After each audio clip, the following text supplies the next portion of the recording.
Hello everybody, and today we're doing the next part of the story quest. I think this is the third time I said this. I lost count. See, so the thing is, I pulled for Furina because I saw that she can heal, and she's the ultimate drama queen. So I decided to get her, and now I'm broke. Yeah. Sad. I'm broke again. This fine, I can get back up there. So now I'm gonna finish the story quest and try to build her after. Boring! Isn't there anything else more interesting to do? Yeah. Right on cue, huh? Okay, let's get started.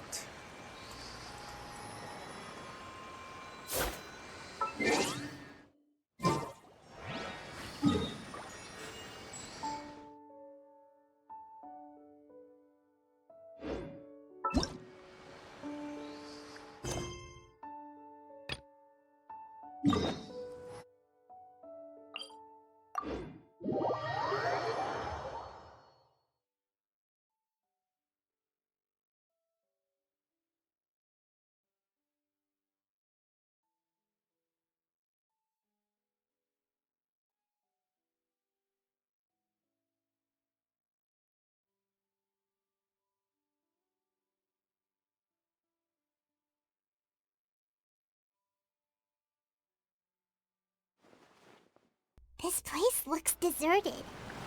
Guess all the survivors must have evacuated already. All that's left here are signs of devastation. Could Furina really be here? Let's try to find her as soon as possible.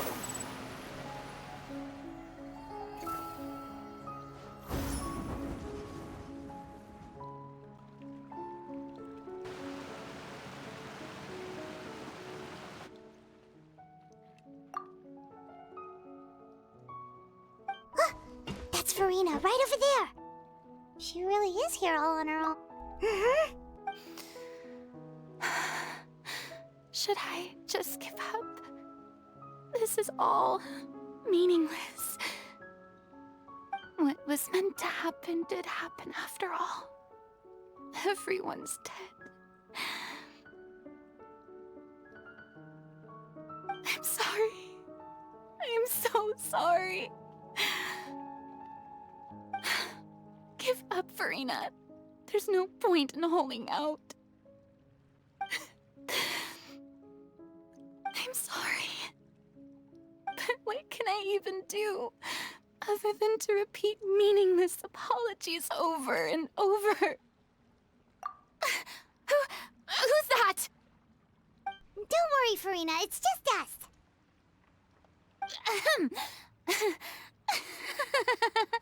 So it is you, blonde traveler from another land. Why, I almost thought you were someone from that mob of my ignorant subjects. Come to kneel and beg for my forgiveness. Furina, you were crying just now, weren't you? The tear stains on your face are obvious. What do you mean, tear stains? Oh, I remember. The show at the Opera House earlier this morning was so moving. I'm still trying to process it. Who did that uncivilized rabble think they were, disturbing my enjoyment of the arts? They even dare to tout their Archon. I must teach them a lesson. I can just imagine their twisted and frustrated faces once they realize that I'm nowhere to be found. Oh, and I'm sure Nouvellette and those people from the Maréchaussée Phantom are freaking out right next to them, too. Of course not. Hey, there she is! The Hydro Archon's over there! Quick, after her! Furina, those people seem to be after you. They are? They're just some rabid fans. That's against the rules. I can't let them get their way. Furina just ran off. Quick, we have to catch up with her.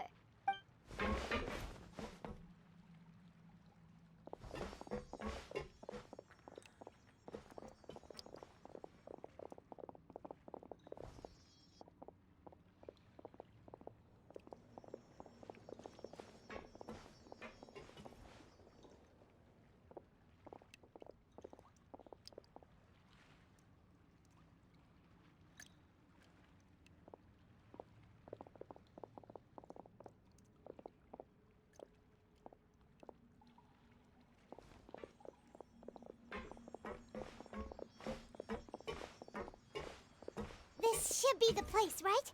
Hey, Furina! There's a good hiding spot over here. Quick, come to Paimon before the rest of them catch up to you. What is this place? Hurry, they're almost here. Fine. I suppose haste is warranted. Lead the way.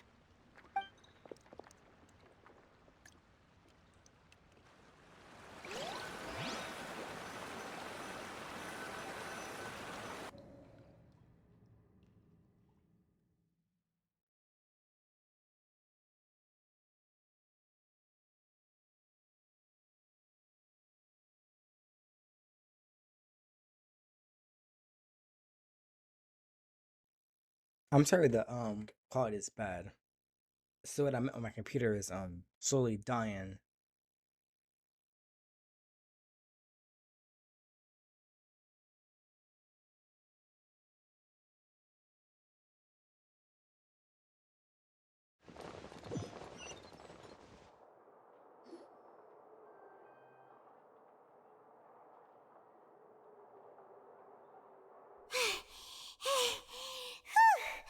Paimon's exhausted.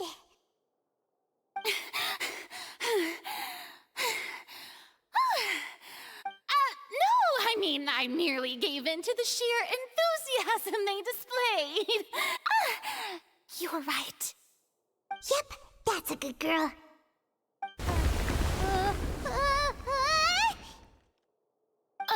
What's happening? The ground's shaking. Yeah, a quake of this kind preceded the flooding in Poisson, didn't it? It can't be. It's happening again. Well, there's no need to worry too much about that. Neverlette's made some emergency plans, so the evacuation should go a lot smoother this time. Yeah, I hope you're right. But the people of Poisson, they've already...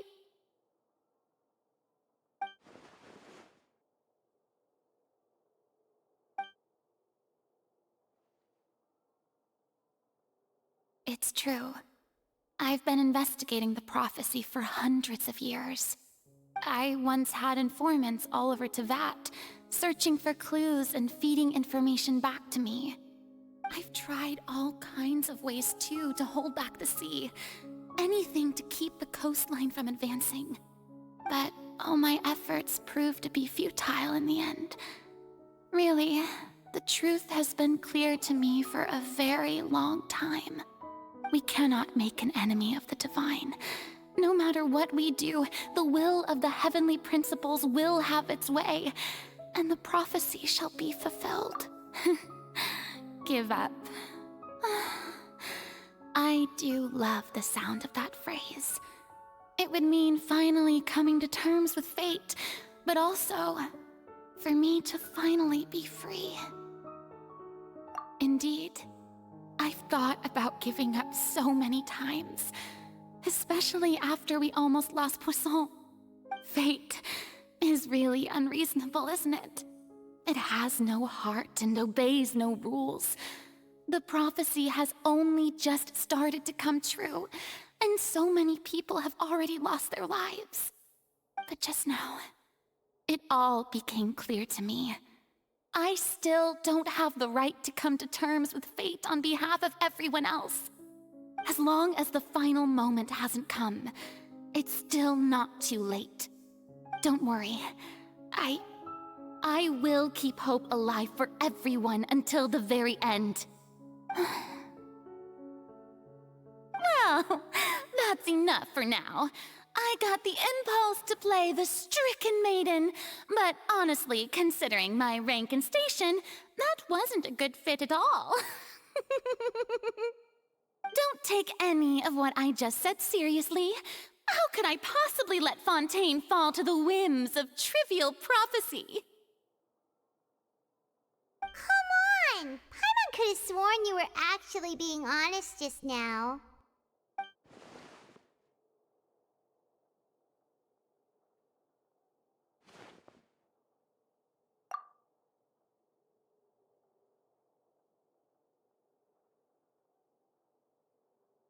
Share my burden. That's impossible. It was fated right from the start that this would be my duty alone.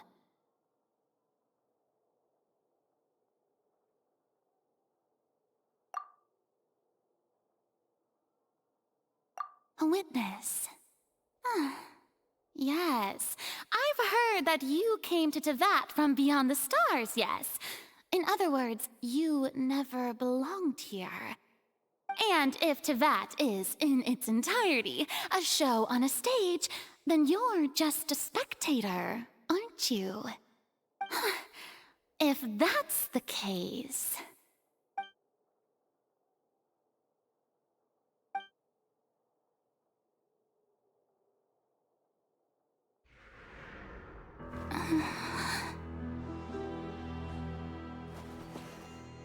I...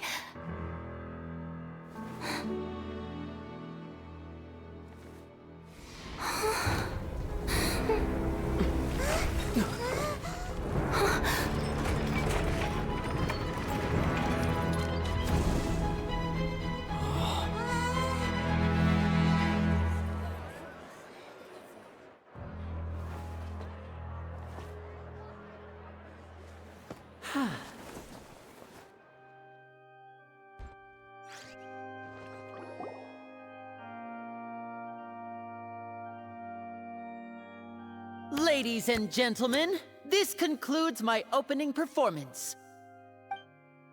Now, without further ado, we may proceed to the trial of our god. So, this is what it is. Yes, you deserve praise for the effort you took to raise the dramatic stakes. Do not forget, however, that I am Focalor, the god of justice, the embodiment of justice itself.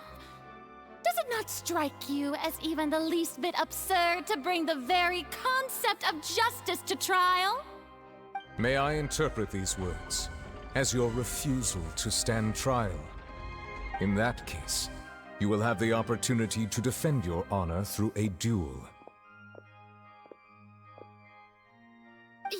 You would draw your blade against a god?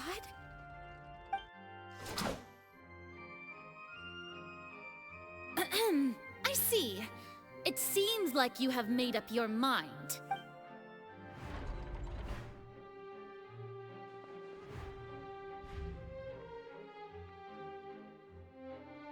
Paimon can't believe it. She just surrendered.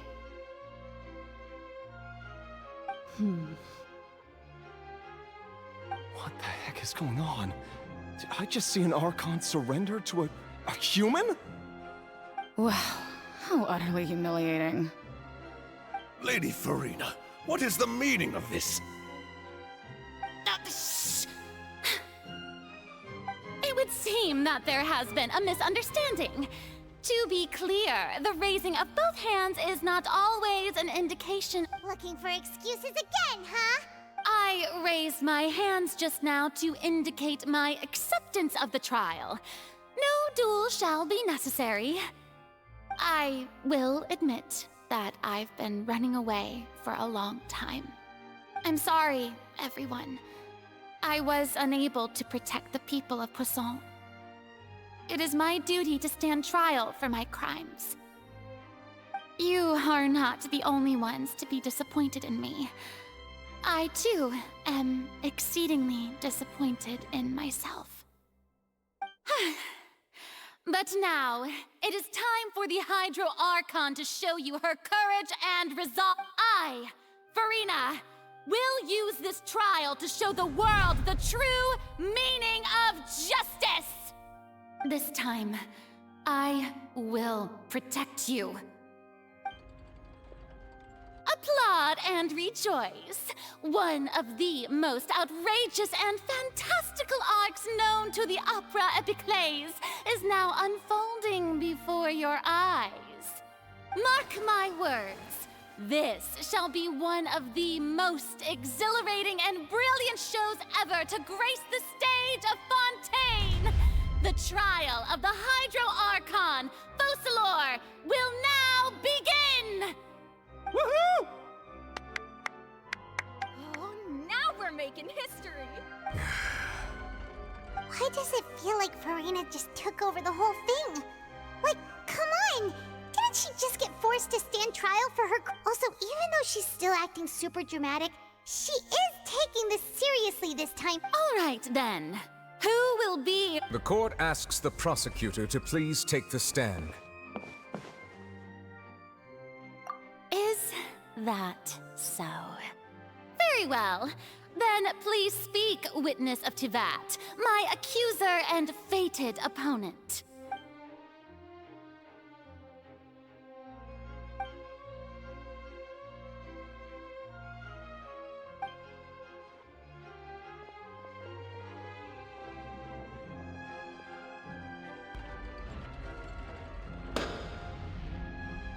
Also, please allow me to ask, as a final question before the trial begins, just how much work did you do to force me onto this stage? Well, we did do a lot of prep after the meeting that day. I can go over the tasks assigned to the Spina di Rosula, since they were rather straightforward and easy. Navia, the president of the Spina di Rosula. Most of the people who participated in the disturbance this morning were my subordinates.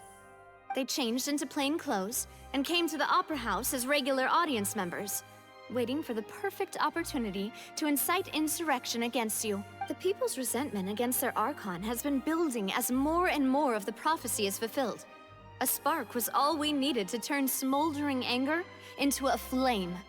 Moreover, according to our understanding and analysis of you, when something like that occurred, you would likely flee the scene and head to Poisson by yourself. So, we arranged for a second group to lie in wait there. So, you mean, the ones who scoured the settlement for me were also from the Spina? And their goal was to force you to step into the giant magic box so you may personally participate in the greatest magic performance in all of Fontanian history. That's right. That house was a magic box, rather than someone's residence.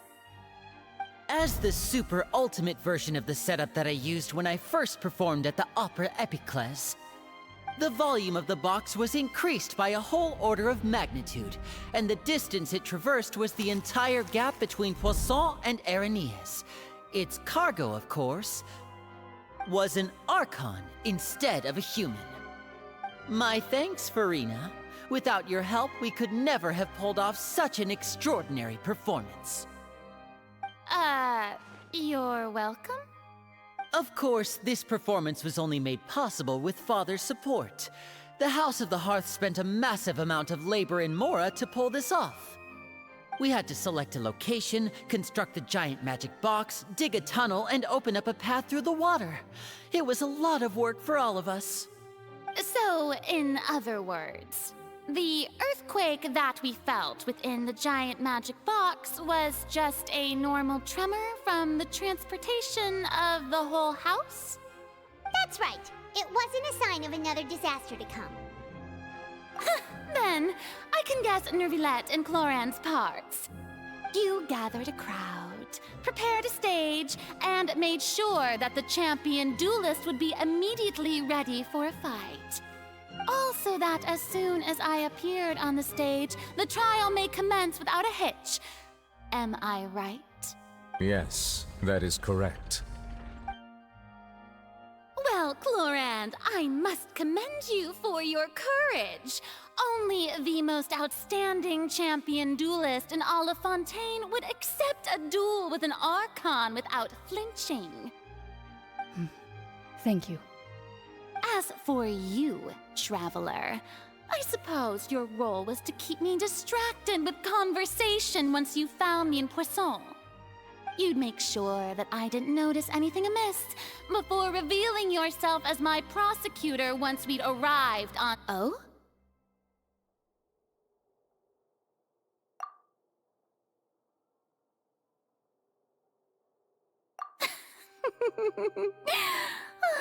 Is that so? Then I suppose I must have missed my final chance.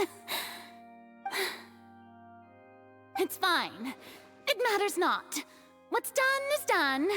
The stage is already set, so there's no reason to disappoint the audience. Let's see this trial through to the very end.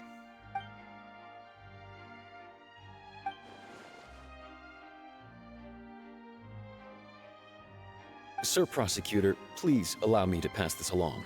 This is a document that Miss Charlotte applied for and received permission to share with you during the trial.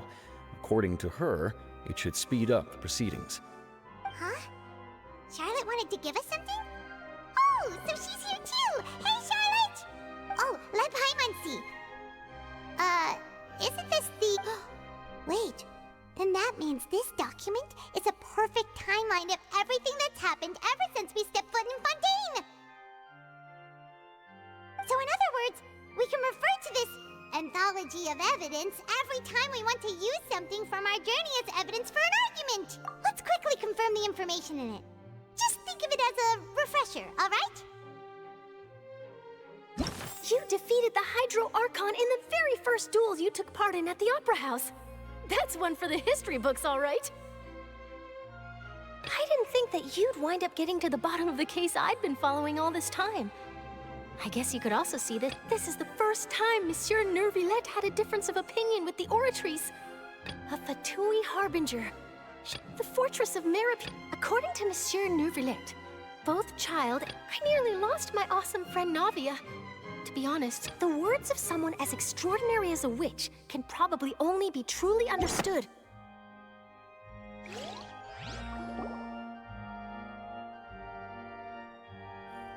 The prosecution and the defense are both in position. The trial shall now begin. Oh, come on, Nervy. Just fast forward to the part where the prosecution lays out my offenses. As the defendant, of course, it is only natural for humans to struggle to understand the actions of a god. However, you will need more than that to convict me of a crime. That's true. But my charge here is unrelated to your conduct as an Archon. Instead, I would like to charge you as a fraud who's never been the Archon in the first place. Wait, what was that? Lady Furina's a fraud? Hey, I came here thinking that we were going to try the Hydro Archon for forsaking her duty, but did I hear that right? She's not our Archon at all? Charge accepted. Lady Furina, do you plead guilty to the charge? Lady Furina. I plead not guilty. How can I be guilty? There is no way that I, Focalor, otherwise known as Furina de Fontaine, a member of the Seven and the Regina of all waters, kindreds, peoples, and laws of Fontaine, could be anything other than your true Archon. Yeah, even though Lady Furina can be rather eccentric, isn't it going too far to doubt her very identity? Yeah, I've never questioned her identity either. Sure, Lady Furina can be super irresponsible, but what grounds does that prosecutor have to make such a huge claim? I have cause to believe that common sense will prevail in this case. Many of the members of the audience have known me as the Hydro Archon ever since they were born. There would be no fooling their memory. See? Even the Oratrice has decided to show me its favor. Are you sure you want to commit to a charge that will never be upheld? If you wish to drop the case, I can promise you as the God of Justice that you will not have to face trial for making a false accusation. We will... An argument with near impossible odds, huh? You have to not only refute for... Well, I tried to give you the chance to surrender. If you must persist, then let me ask. If you believe I'm not the Archon, then what manner of being do you... And if I was not the Archon, then how did I manage to live for over 500 years?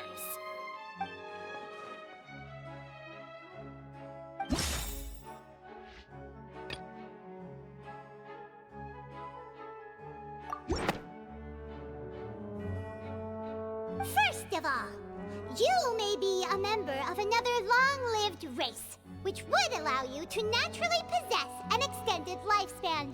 And second of all, even if that wasn't the case, there could be other ways to extend your life. Who gave you that idea? Was it the knave? You'd sink so low as to use a harbinger. A curse? I once thought it possible that the aura of an Archon might naturally resemble a type of curse. But in light of this claim, perhaps what I sensed was not your divinity, but a curse after all. You sensed it too, huh, Nervalet? Lady Furina is actually a human? Well, it is true that it's extremely difficult to tell humans and gods apart just by looking at them. It's not impossible.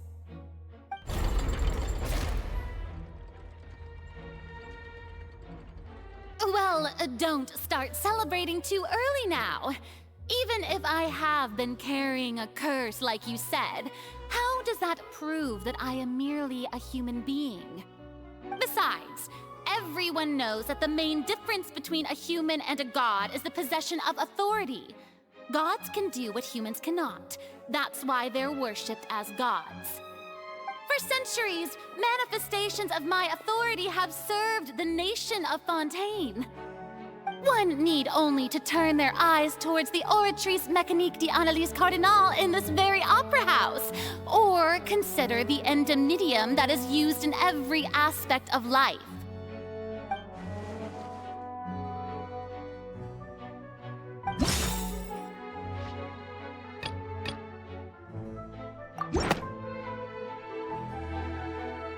You tried to reference the Oratrice, but weren't you as confused as all the rest of us when the Oratrice declared Child to be guilty without any proof?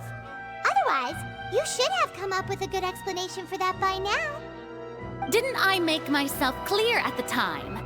The decisions of the gods are naturally difficult for humans to comprehend. There is no need to provide an explanation. Lady Furina, I believe a reminder of your current circumstances is in order. While the court is in session, the principles of justice and the law must come before all else. While you are an Archon, you are also first and foremost the defendant in this trial. You will prove yourself unable to defend against the prosecution's charges if you can... I never thought... That was no trick of rhetoric, Lady. So, you neither knew why Child was declared guilty, nor did you understand the structure and operations of the Oratrice. Instead of having been created by you, the manifestations of authority you mentioned have been made by the real Hydro Archon, haven't they? The real Hydro Archon? Well, now you're really losing me. It is true that I did not know why the Oratrice gave out a guilty verdict that day. But the Oratrice handed out that verdict unilaterally, and it has been operating independently ever since it was first created. You can't argue that just because a divine creation is flawed, that the god behind it must also be no god at all. She's still throwing out all kinds of excuses. Seems like she's confident that we won't be able to produce proof that she has no power over the Oratrice. My power as an Archon. There are many ordinary citizens in the audience. How can I just carelessly demonstrate the formidable power of an Archon? If that poses a concern, I'm prepared to extend my protection to the audience. You don't need to go that far.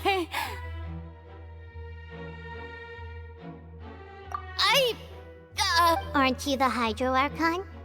Or is it that you can't even wield the power of Hydro, much less the authority of a god? Indemnitium! Yes! It's all because of Indemnitium! All Archons derive their power from the faith of the people, and I've converted the people's faith in justice into Indemnitium! Thus did I give up all of my divine power to provide everyone with energy for their... Isn't that a huge stretch? Yeah, no matter how generous an Archon can be, how could they give up all their power? Can a god with no power even still be called a god? Seems like nobody's buying Furina's excuse. Hey, come now, everyone. Please, I'm still the same Furina you knew, right? The one that you loved. Please, you've got to believe me. If what the prosecutor said is true, she really has committed a grave offense. Did she deceive all of us? And all of our parents and grandparents too? And all of our ancestors? Ever since they were born? Enough. That's enough. Tell me then, if I'm not the real Hydro Archon, then who is? If you have no evidence of another Hydro Archon's existence, nor can you find anyone who can back up their claim to be such. Wow, she came up with yet another argument. Ugh.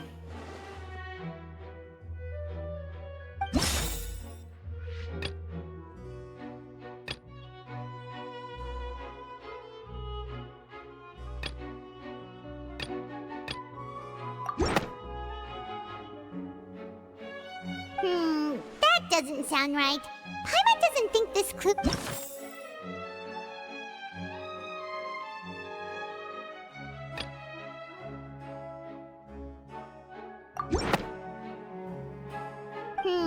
that doesn't...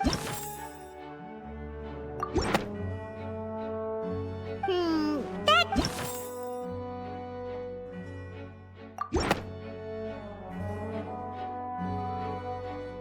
It has been established that all Fontanians can dissolve in water from the primordial sea. And since you insist on claiming to be a god and not a human, then there's a method that you can use right here and now to eliminate all suspicions of you being the latter.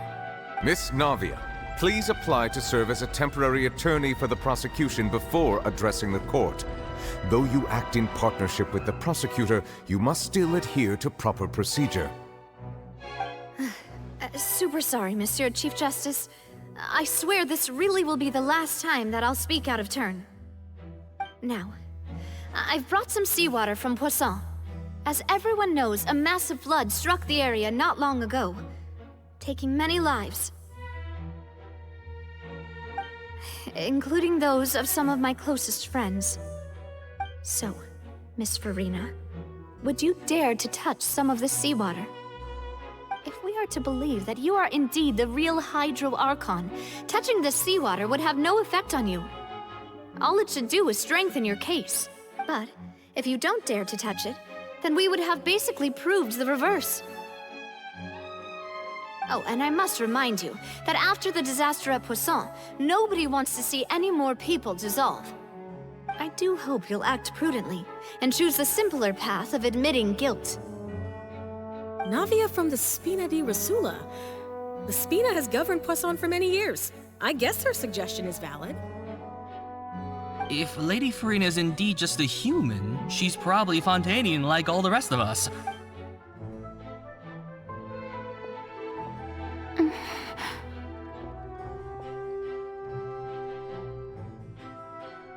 Lady Furina, this test has been unilaterally proposed by the prosecution. As it falls outside the realm of standard court Well, of course he had to tell her that. But refusing to participate is basically the same as a confession of guilt. She's just staring at the water without saying a single word. It really does seem like she's quite terrified. What's going on? Is she really planning to... that's not what we thought she would... Due to the inherent risk of the test, Lady Furina, you... Hey!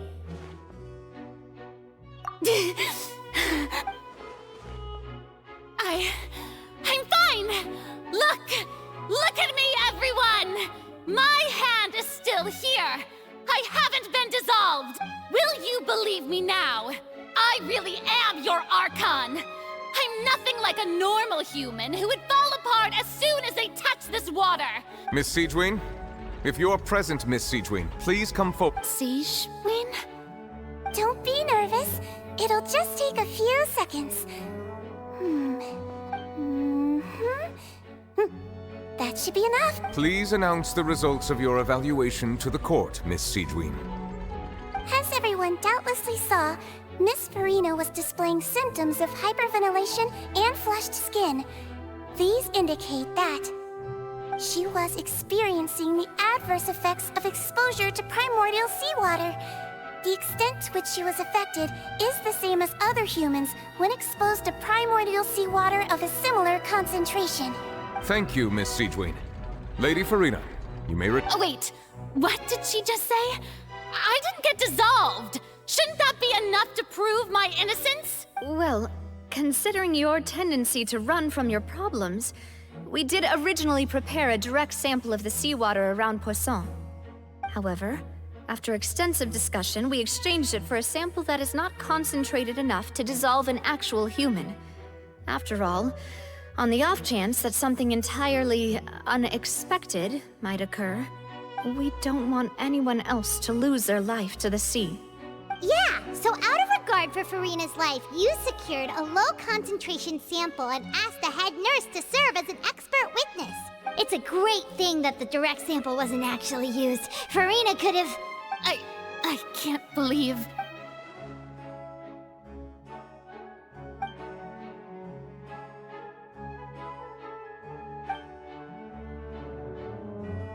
Listen to me, everyone! Please don't give me such cold and disdainful looks! What happened just now didn't prove a single... Think about it! How can you conclusively prove that an Archon can't also be affected? Also, if I was really just a human, why would I dare to just put my hand in that kind of water?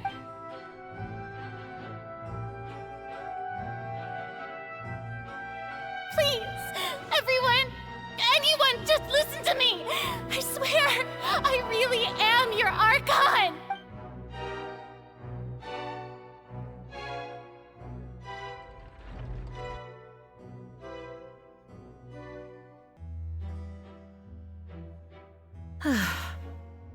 I don't think anything she says at this point will sway anyone. With all the things that have been said, Paimon doesn't think there's any way left for Furina to win. I believe the time for arguments and presentation of evidence has come to an end. If there are no objections, we will move on to the final judgment.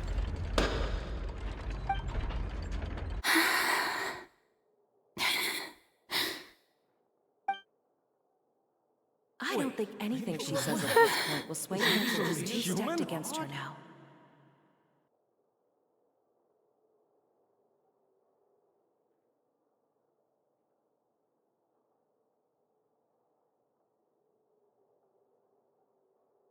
In my capacity as Chief Justice, I shall now render judgment on Furina's misrepresentation of herself as the Archon of Fontaine. As a human who knowingly deceived her fellow citizens, Furina is... guilty.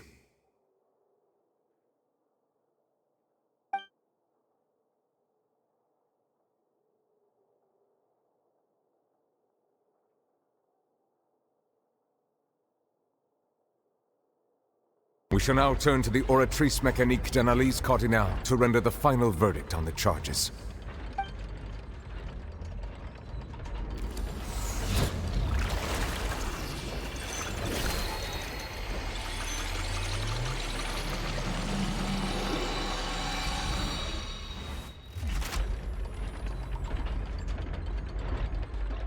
According to the judgment of the Oratrice Mécanique d'Analyse Cardinal, Furina is... Well, what's wrong? What's the Oratrice's verdict? No, the Oratrice also displays a guilty verdict. Isn't that correct,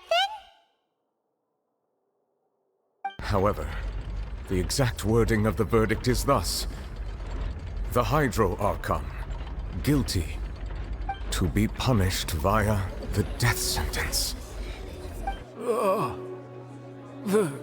The death sentence? That's actually one of the available sentences?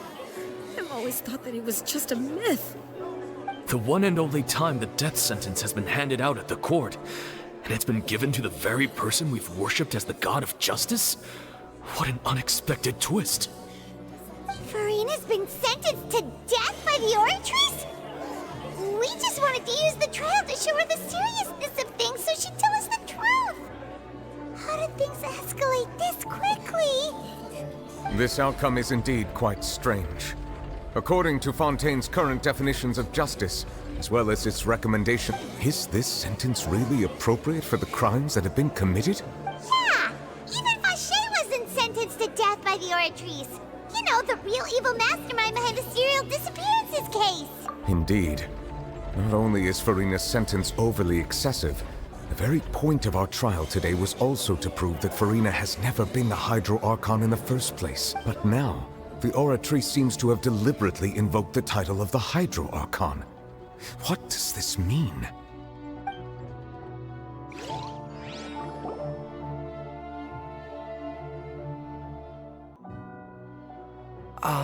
Excuse me, if I may interrupt. Is the trial still going? Fremine! Oh, you finally made it. I assume this means you've completed your— Mm-hmm.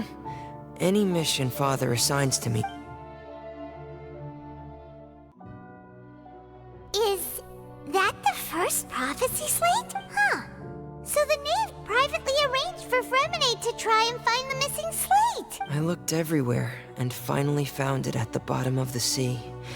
It took me a long time to get around some dangerous stretches of water. But has the trial already concluded? Then... Thank you for your hard work, Mr. Fremine. Please allow me to review the record left on the slate. Traveler, I believe that you have already seen the other existing slates. Huh? So what do you see? What is...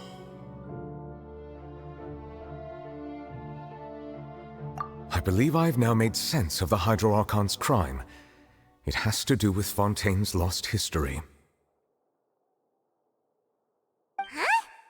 Isn't the Hydro Archon just guilty of deceiving her people? Oh, wait, no, that's Furina, and we... so when you say Hydro Archon, do you mean the real Hydro Archon we've been kinda talking about? In truth, everything that you've encountered in Fontaine up until this point can be traced back to the contents of these stone slates. However, I'm uncertain as to how much sense they currently make to you. Okay, let's try to recall the contents of the other 3 stone slates.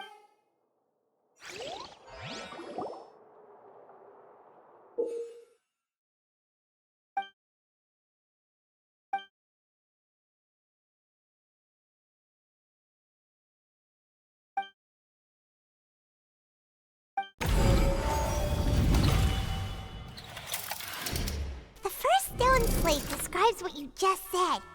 It seems to show the previous Hydro Archon using her divine power, and then the Oceanids turn into humans. Does that mean that Fontainians are transformed Oceanids? Oh, Paimon wasn't expecting that. But if Oceanids can turn into humans, then perhaps this process can be reversed as... The second stone slate shows Celestia floating in the sky, and the Hydro Archon and her people worshipping it together. But the heavens still brought judgment down upon them. This must be the point when the Hydro Archon and the Fontainians were branded with their original sin. The third slate shows the Hydro Archon sinking into the sea surrounded by many people. Huh. That reminds Paimon, didn't we also watch that happen to someone else? Well, the fourth slate is the prophecy the Fontainians have been talking about. People dissolving into the sea, the Hydro Archon crying on her throne, and so on. We didn't believe that such a crazy disaster could happen at first, did we? But after that incident, it was just a question of when and not if.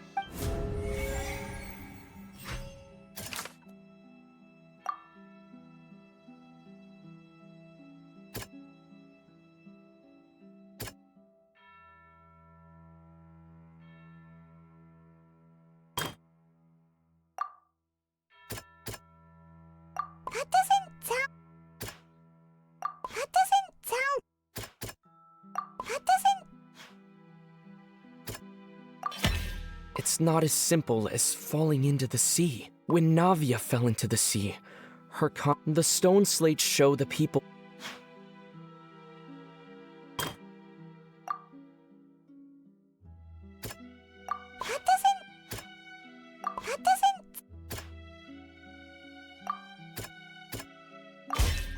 We know from the case of the serial disappearances of young women that Fontanians can be dissolved in and the first stone slate tells us that long ago, the Hydro Archon used her power to turn Oceanids into... This might be the reason that Fontanians can dissolve.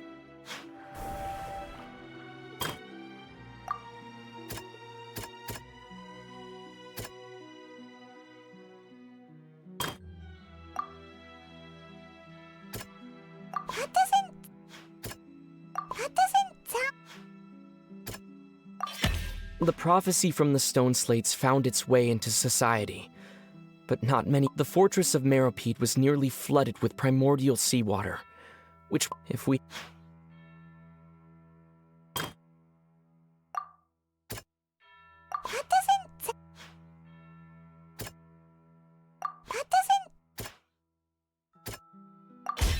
Perhaps what is about to take place has all happened before.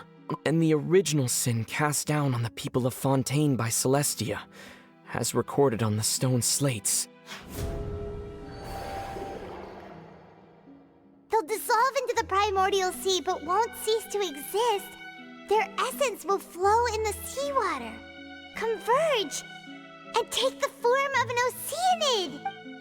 The Hydro Archon was sentenced to death in court, shocking everyone present. Perhaps this means that her sin was actually Fontaine's original sin. Navia fell into the water inside those ruins, and she nearly dissolved. She was surrounded by the people of Poisson in a court within her consciousness, and was forced to take part in a trial meant to make her stay. The eruption of the primordial sea at the fortress of Meropide was the surest sign that the prophecy was about to come to pass no matter what.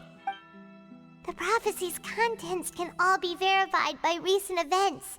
If we combine what we know together, loads of truths should come to light.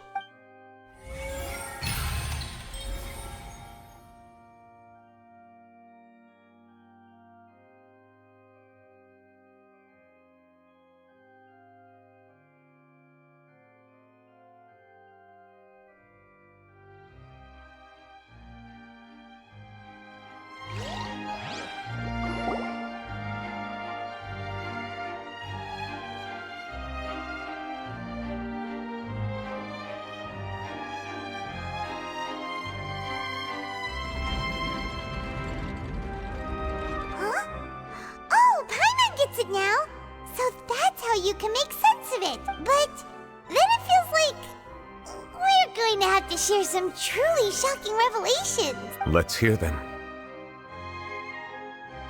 Incredible. Linny, did you hear that? We're not real humans. All Fontanians were originally created by the late previous Hydro Archon, with Oceanids as their basis. The evidence for that can be found in how only Fontanians could dissolve in primordial seawater, and how all the girls Vacher dissolved were also turned into Oceanids.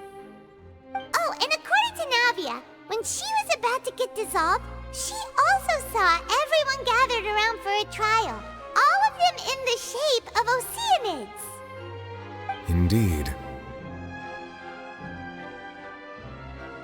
Yeah! Follows from the content of the first slate that she probably angered Celestia by creating humans without prior permission. That could also explain why the Oratrice judged the Hydro Archon to be guilty. It's to account for that ancient sin.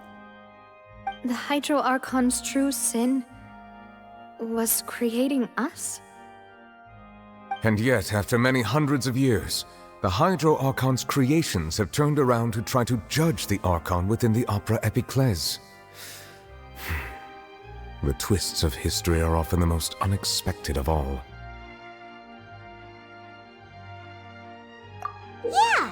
Isn't the image here just like when Navia fell into the sea? So wouldn't it be trying to show the image of the Hydro Archon also falling into the sea once the prophecy has been fulfilled in the fourth slate?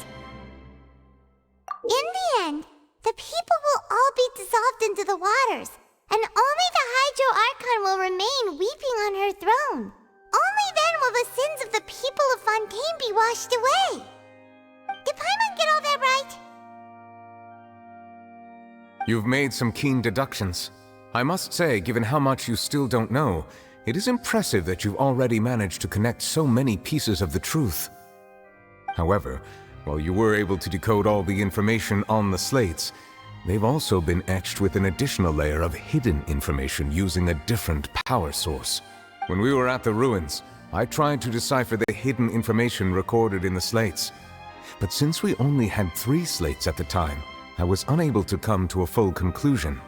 Now that the slate collection is complete, I shall make another attempt to decipher the narrative recorded within.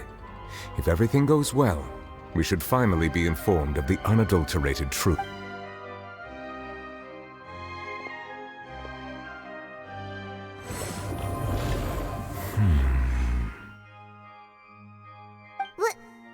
Well? Did you get it? I believe I should share this truth not only with you, but with all the people of Fontaine as well. I will try to briefly summarize it for you.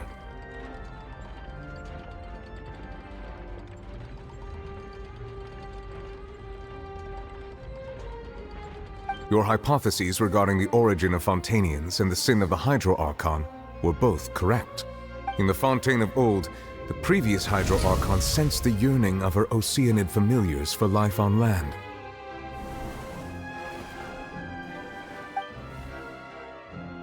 The Oceanids were enamored with the beauty and romanticism of human beings, and wishing to have those experiences for themselves, expressed to the Hydro Archon their desire to become of a similar kind. However, even though water as an element is intricately linked with the power of life, the Hydro Archon, as one of the 7, did not possess the authority to create a new form of human life. Not one to give in, she eventually found a way to create permanent humanoid bodies for her familiars by appropriating the power of this planet's primordial sea. She poured primordial seawater into the Oceanid's blood vessels, creating humanoid mimics in the process. But if Fontainians were to ever come into direct contact with water from the primordial sea, the power within their bodies would escape these artificial restraints and return to the sea. As a result, their forms would collapse, and they would be reverted to their original forms as Oceanids. Of course, the Hydro Archon never received permission from the heavenly principles to create a new human race. And thus, the Hydro Archon and all of her creations came to shoulder the original sin of appropriating the power of the primordial sea. That is the true history of how the people of Fontaine first came into being. So we were all Oceanids before we turned into human beings? That's way too much information for me. I think I'm just going to pretend that I never heard a single thing. Wait, but if that's the truth, we can't let the Hydro Archon be sentenced to death. After all, her only sin was creating us. This really might be too much information for your regular Fontainian, but it does answer a lot of our questions. Alas, your hypothesis regarding the 3rd and 4th stone slates was inaccurate. The slates' respective positions are, in fact, correct. A key point of the visual on the 3rd slate is how all the individuals depicted in the water are humans rather than Oceanids. They have not been dissolved, which implies that the water depicted in this slate is not water from the primordial sea. The nation of Fontaine is the nation of Hydro, as well as the nation of trials and justice. Instead of being the literal element, the water in the scene symbolizes judgment and justice. You may also recall Navia's experience. When she fell into the sea, her consciousness was surrounded by that of many others who intended to hold a trial to determine her fate. Therefore, the meaning of the 3rd slate is that the people of Fontaine shall try the Hydro Archon at the court of justice. Yes, it refers to our present situation. I think I'm following now. So, what you're saying is, even though we decided to put on this trial to avoid fulfilling the prophecy, in truth, everything we've done has happened exactly as the prophecy foretold. So now, it seems, we're the ones making sure it comes true. Which What should we do? Huh. No matter what, the prophecy will be fulfilled. Is this what it feels like to be a prisoner of fate? If that's the case, does that mean the scene in the fourth slate will also be fulfilled soon? Traveler, I would like to point out another small fallacy in your deductions. About the fourth slate. You probably thought that the eruption of primordial seawater beneath the fortress of Meripede served as the surest sign that the prophecy was about to come to... However, I believe that rather than being a sure sign, that eruption could in fact only be a small warning of something far worse to come. As for the root cause of the catastrophe, I believe you've already encountered it once before.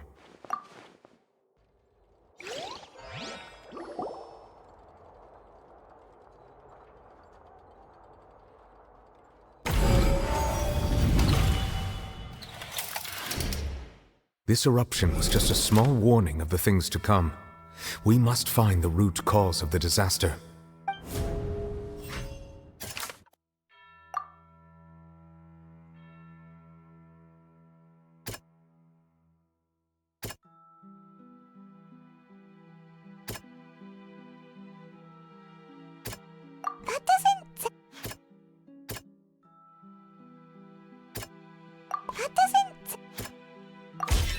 It was both dream. If we're talking about a true culprit, that could only be that thing inside the primordial... The truth, the original sin, the trial, and the root cause of the disaster.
So we've met it at last.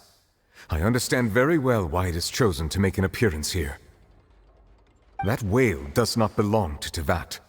It is a monster that has traversed the stars, weeping all the while. It has been greedily consuming the energy from the planet's primordial sea, using it to grow. That is the main cause for the rising sea levels. And once it has finished consuming all of the energy contained within the sea, its next step will be... You said that when the Hydro Archon first created Fontanians out of Oceanids, she filled their blood vessels with primordial seawater. Precisely. That whale finds the blood of Fontanians nigh impossible to resist. Therefore, when it left the primordial sea, it decided to make its next stop a packed opera house full of food. Food in the form of Fontanians. We just barely managed to push it back, right? In that case, won't it come back to target the people again once it's managed to recover its strength? That is correct. Indeed, it is more accurate to say that we should thank that Harbinger for buying us some time. Without him, the whale would have likely come onto land far sooner. From the way he looked, he must have been fighting the creature for quite a long time. That battle maniac. We've always known that he had a special connection with that whale, but we definitely didn't expect it to help us out like this. Anyway, now that we know that this whale is the actual cause of the disaster recorded in the prophecy, all we need to do to stop the prophecy would be to find a way to beat it up, right? It is too late. It had already absorbed too much of the primordial sea's energy before we could notice it. At this point, it has become practically integrated with the sea itself. Even if the entirety of Tevat were to be destroyed, it could still survive and swim off towards some other world. That's not something I will accept. We've already done everything we can, and we even found the true culprit. We've come so far. You can't just tell me that the last hurdle is some impossible foe. That's just not fair. Indeed, that's not how a grand performance should end. I'll fight it to the end, no matter what. So the prophecy will be fulfilled no matter what, huh?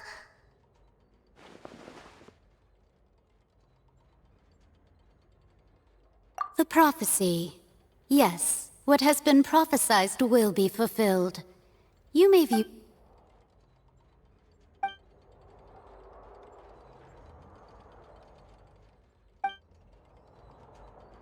Just as prophecies are usually only the future as seen from the perspectives of the gods, could things be happening in hidden corners where the gods' gaze does not fall? Ultimately, fate shall serve as your only guide, no matter what will happen in Tevat's future. All you need to do is to play your part.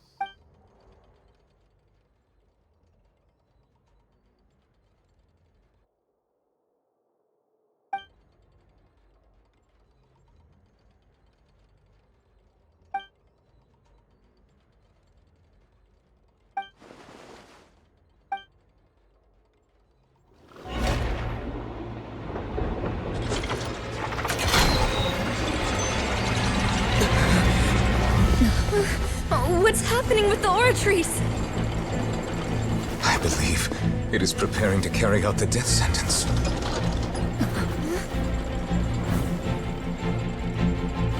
Furina!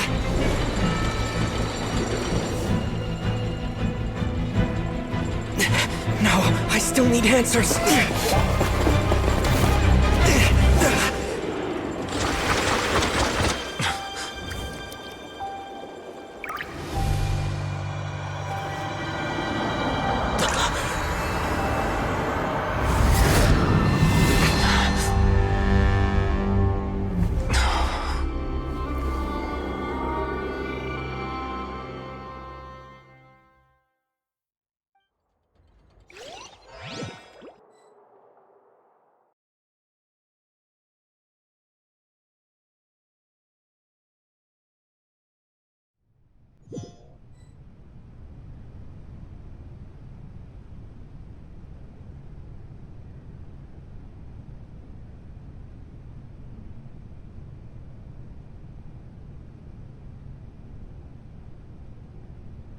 You...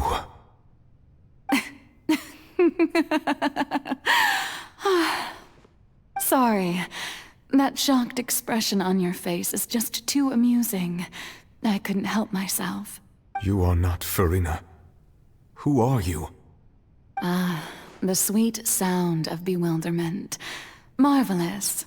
A sure sign that my attempt to deceive everyone was a resounding success. But to answer your question, I am Focalor. You know, the god. Focalor? Why did you deceive us? Oh, that wasn't my goal, of course. Goodness, no.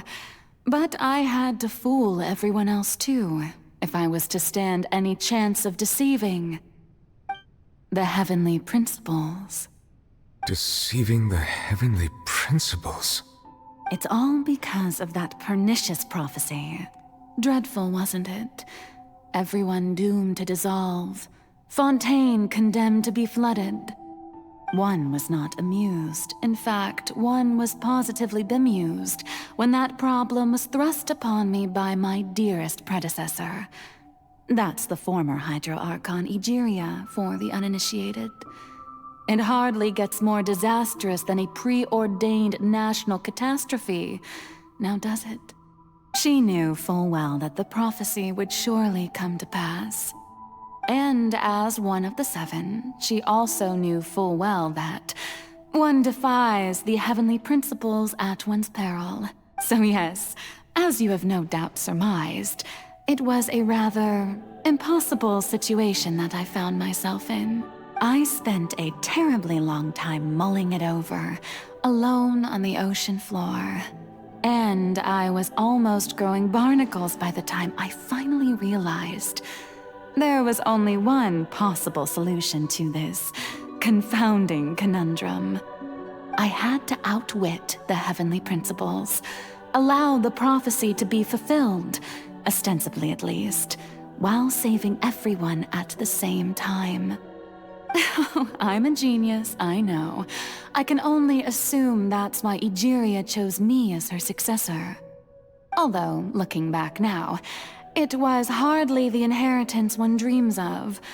Between the task of saving the nation, the quotidian duties of the Hydro Archon, and not to mention the original sin of creating a new race of humans, I dare say she left me quite a colossal mess to clean up. But one can only play the hand one is dealt. I did not choose this, any more than I chose to be one of her Oceanid familiars. So you were also once one of the Oceanids, transformed into a human by Egeria's hand? Yes, I was. I always dreamed of becoming human. And I still do, even now.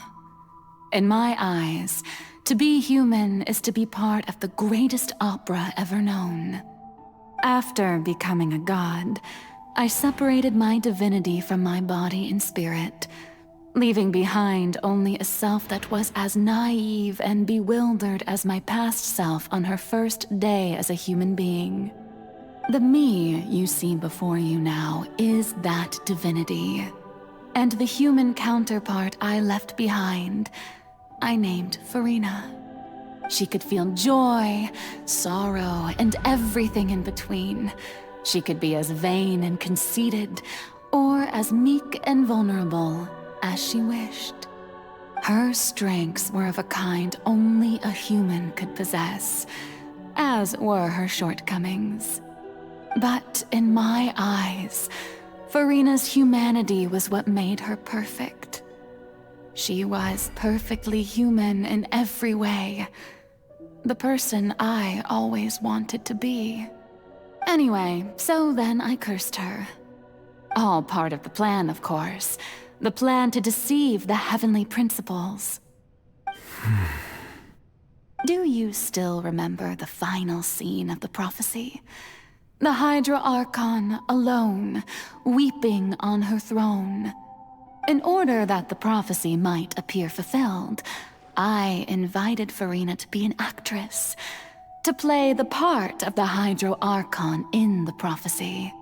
Under the curse I placed on her, so long as I, Focalor's divinity, continued to exist, she could not die. But nor was she free to live her life in the pursuit of happiness. Instead, she was forced to take the stage in the opera house, to embrace the role of leading lady, to forever play the part of the god from the prophecy, all to create a deceitful appearance of that prophecy coming to pass. I suppose now you probably understand why your court is called the Opera Epiclese. But Furina is only human, isn't she? Even though she has had a long life, her mind is no stronger than that of any other ordinary human being. I cannot begin to fathom what she has had to endure. It must have been torture for her. It has indeed. And although she is, in a sense, me in human form, I most definitely owe her an apology for it. It's been 500 years, and all along, she's been playing her part in the most unimaginably long, unbearably lonely, and agonizingly painful opera of all time.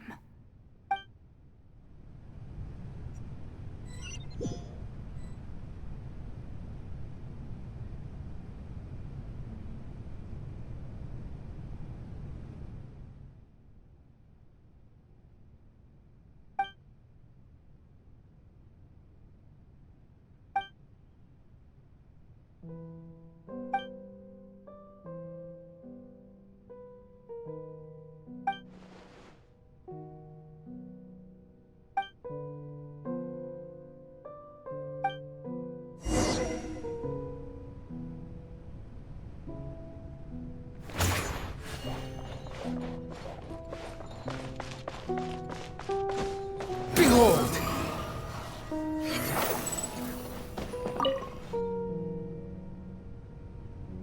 Oh? Who permitted you to come onto the stage? Now, I understand your All right. It is not my intent to reprimand you. There is no need to state your name. Just be off with you. Do not distract me from my performance. Oh, do not jest. Can you not feel it? I am Focalor. The eyes of countless Fontanians are upon me. I must, at all times, display the utmost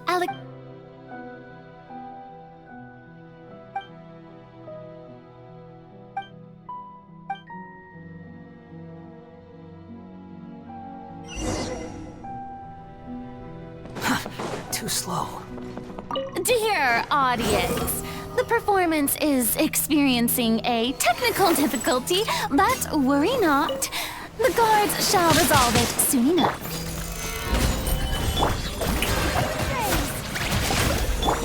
The wind knows it.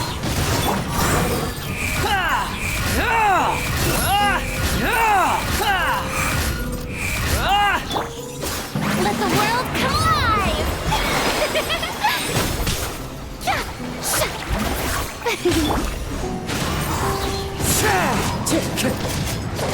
As one with wind and cloud.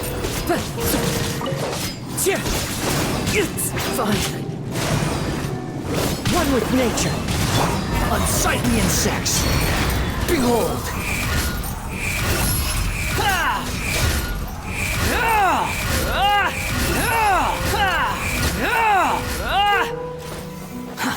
Too slow. Hey, what gives? The audience is still watching me, you know. Guards? Wait, where are the guards? Guards!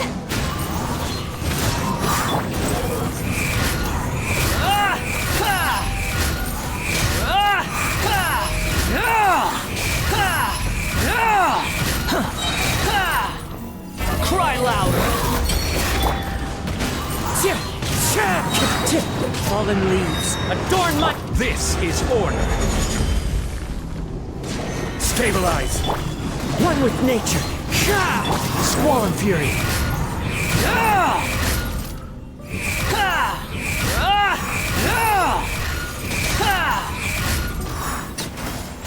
Quit following me.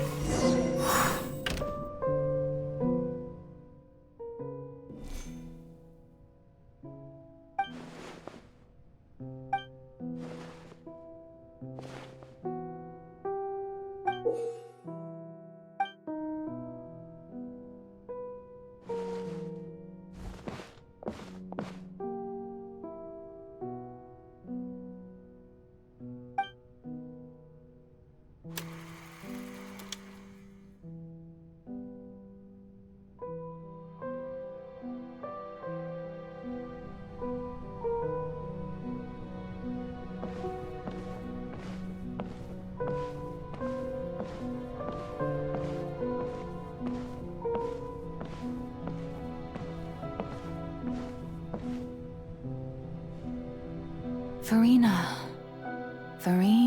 Huh? Who's that? Who's calling me? where are you? Be not nervous. Be not afraid. I am before you. Wait a moment. You're mirror me? How can this be? Mirror you, huh? Mirror me. What do you wish to say? The prophecy. Have you heard of it? What prophecy? Wait. I know. I think the people will all be dissolved into the waters, and only the Hydro Archon will remain, weeping on her throne. Only then will the sins of the people— Oh, very good. What's going on? I can't seem to remember anything clearly. The only thing I know for sure is this prophecy. Will it really come to pass? Yes, it will. And that is why I've come to you. Disaster will come to Fontaine sooner or later. Things will develop just as the prophecy declared. There is no escaping it. But doesn't that mean everyone will die? I'm a Fontainian just like them. Will I dissolve too? Oh, don't worry. Magical meetings exist in this world precisely to give people a chance to turn things around. It is the reason why you met me today. I will tell you how to save everyone, but you may have to suffer somewhat. Oh, so there's still hope after all. Goodness, you frightened me. You spoke so much and with so much certainty. As for the suffering, well, I will admit that the first thing that came to mind was, why do I have to be the one to suffer? But if the prophecy will come true, I'll also die anyway, right? So if I've already met you as my magical meeting in this world, if there were scales, with all the people of Fontaine on one side, and my pain on the other, is it not obvious where the scales should tilt? You truly are the perfect human, my ideal. I suppose this would also be the justice that belongs to you. Huh? Don't worry, it's nothing. Listen well. Fontaine has just lost its Hydro Archon. I need you to play a role, that of the new Archon. Play as a god? That's right. You must begin a never-ending masquerade. You must never let anyone suspect your identity. If you can keep it up, then I shall have my way of defying this prophecy. But should your identity be revealed, then all hope will be lost. But how will I do this?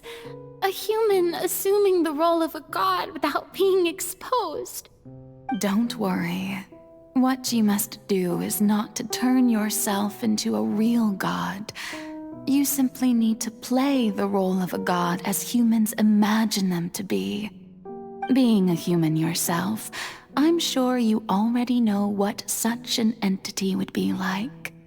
Remember, your true challenge will not be pursuing divinity, but contending against humanity. I'm still not sure I understand, but I'll try. I'll try to do this. So, how long am I going to have to play this role? To accomplish this mission, you will have to stay on the stage for many, many years. You will endure and not grow old until your task ends. But I promise you, all will eventually end in a magnificent and dramatic trial, and everyone will be saved. A trial, huh? How exciting. I'll be looking forward to it.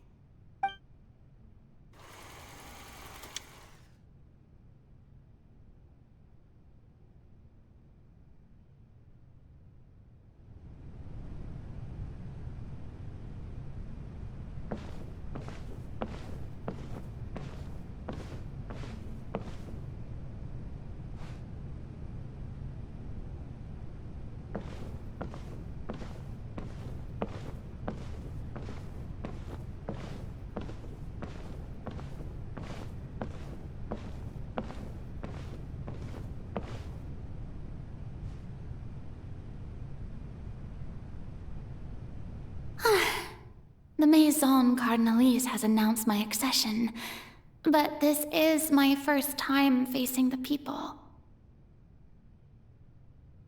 What should I say to most appear like a god?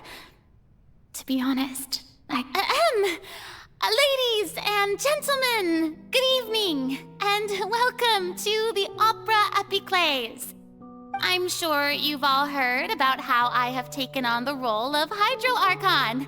Indeed, I am Furina de Fontaine, your new Archon. In truth, I know little about becoming a nation's new god, but it will be my honor to guide you all. As the god Focalor, the god of justice, I shall do all within my power to lead you into an age of fairness and justice. Once again, thank you all for coming. If you should have any questions or suggestions, please send them to the Maison Cardinalise. The future of Fontaine will require us to work together, after all. This should do it. I thought I might stammer, but thankfully, I was able to convey my thoughts just fine.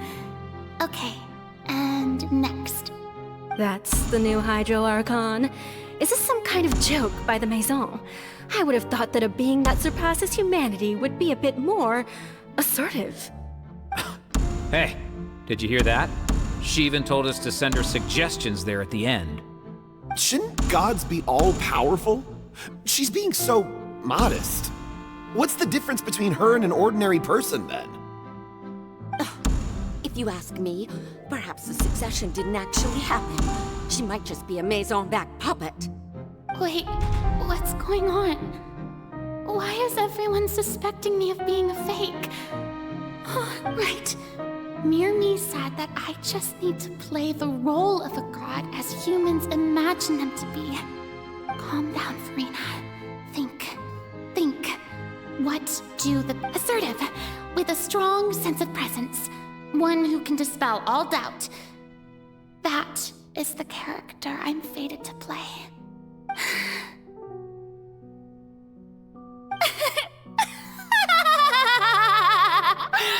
Oh, very good, my people.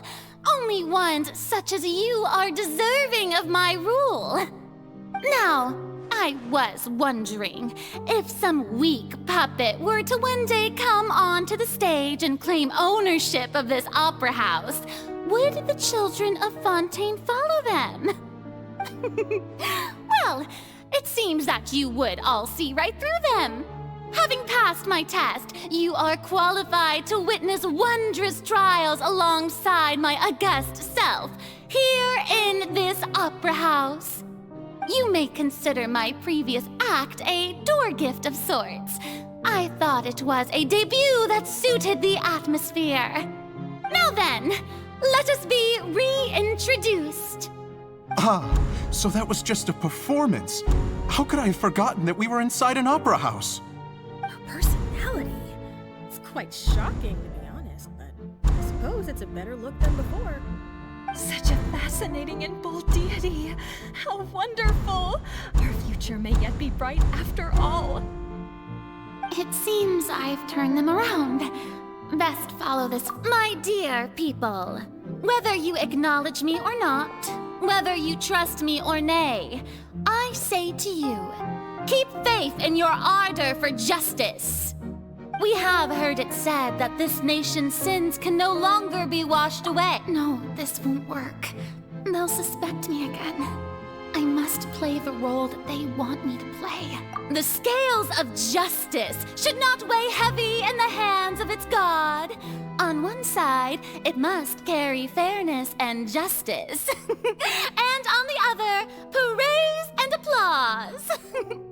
May law be the prayer on our lips. May judgment be our worship.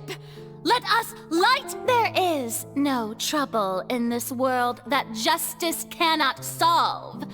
All that is needed is for you, my people, to believe in it, heart and soul.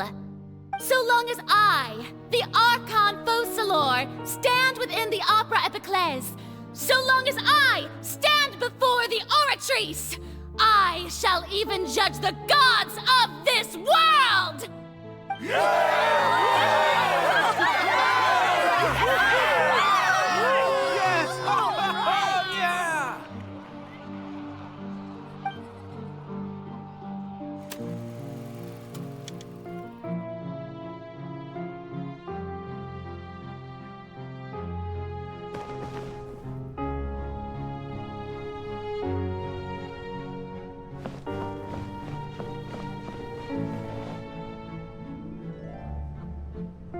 Lady Furina, here are today's case reports, as well as a summary of the follow-up for your perusal.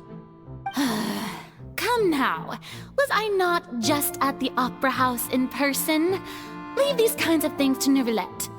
Besides, none of these trials were the one that I'm looking forward to the most. If I may be so impertinent, what kind of trial are you truly looking forward to? A magnificent, dramatic, and wondrous trial. A trial to end all things. How could you hope to understand? That's true, I fear I lack the ability to grasp your divine thought, Lady Archon. No need for fright, and do not take what I said before too seriously. Go now, do your duties. The trial I await. It took a very long time. It will come one day.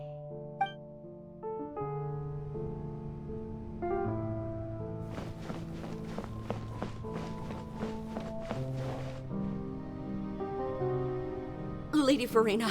No need to... All right. He is doing...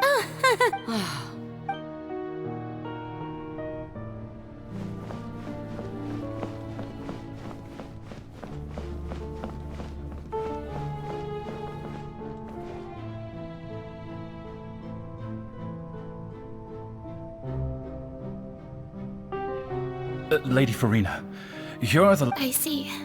It's as I thought then. As your god, all manner of... Well, as I understand it... Really? Have they found anything? I'm... afraid... Oh, is that so? Well, no wonder. This issue has reached the realm of the gods.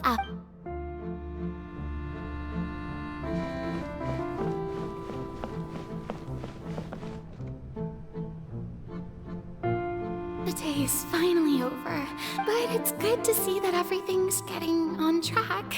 Maybe this is fine.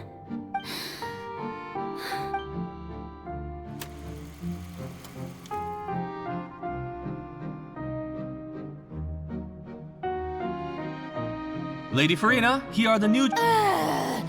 There'll be no need for that.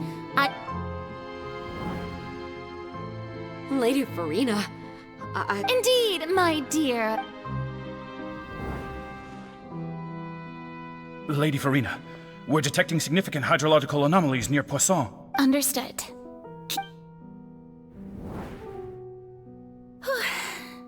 I don't think I let anything slip today. I just don't know when these days will end. I feel utterly exhausted.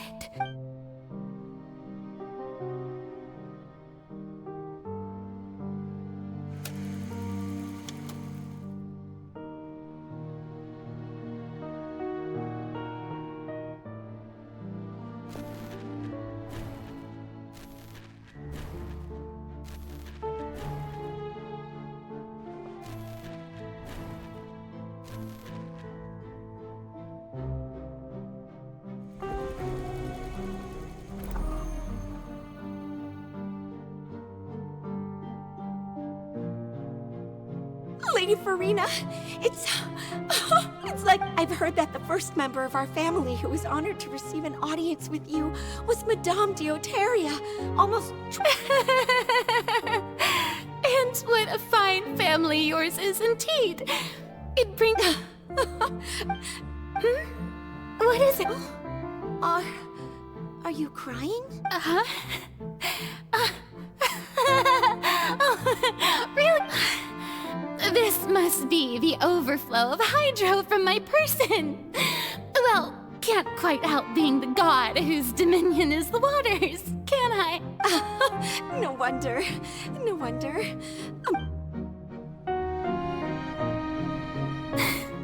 So, into hundreds of years, I never imagined that it would hurt so much. I want to tell someone, anyone, about that. I've conducted so many investigations across the centuries. All I can do is keep heart. I must...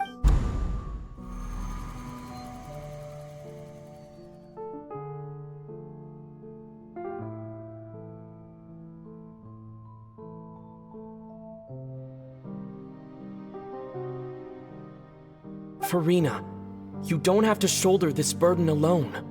Although I don't know what you might be keeping from everyone.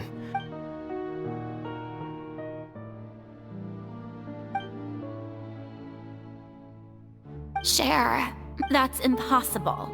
But even if you're just share it with me. A witness. And if to... He's right. But if things don't play... No, Furina. But what if... Furina, you've worked... Is it such an... If you let this opportunity think about it. Long and hard.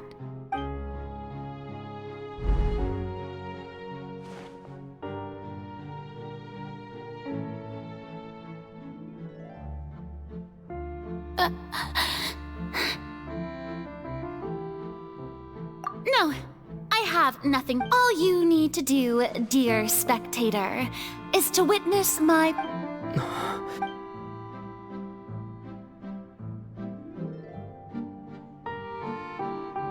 Fine.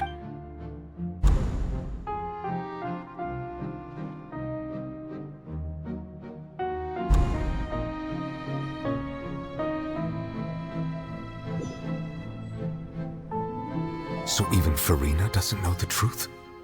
You've never once let her in on the full plan? Yes, it had to be done. To deceive, she did very well. If she had let her resolve falter even once in these 5 centuries, it seems that trusting humanity... I believe that I understand how your deception works. But that is only half the truth, is it not? How would you build on this foundation to save the people of Fontaine? That is the most important thing. Ah, good, good. Of course, the Iudex of Fontaine has pinpointed the crux of the issue. I'm sure you've long sensed that the oratory... I've always suspected that it had its own consciousness. And Lenny did mention that he heard a human voice within the core chamber. It now seems that that person was you, hidden within the machine all along. Am I right? And then I became one with the oratories, taking Fontaine's gnosis with me. Yes, it would seem so, wouldn't it? Alas, your understanding of this device still lacks sufficient depth. In truth, it is no enactor of justice. It is, in fact, a device created to kill the god of justice. Oh, you have it. And to be more precise, not only will the oratories take down the god of justice, it will also take down the divine throne upon which she has been placed. I mean, did you think I would be the sort to enjoy peaceful repose while Furina suffered? My work over these last 500 years, but really, some have already discovered that only a small fraction of the energy generated by the device was ever used to provide power to Fontaine. The vast majority had to be, accumulated. to enact this death sentence. It was all a part of your plan, then? Both the trial and the sentence? Indeed. This power, accrued over 5 centuries, could have sustained Fontainians for millennia, had it only been used for that purpose. Almost all of it has now been stored within the oratories. But only power of this magnitude could hope to destroy the Hydro Archon's divine throne, shaking the rules established. So the Oratrice's call for death was for neither Furina nor Focalor, but for the Hydro Archon. The destruction of that divine throne. Returning what's rightfully yours to you, of course. In other words, this was all done to return the authority of the Hydro Archon to the Hydro Dragon of this planet. But...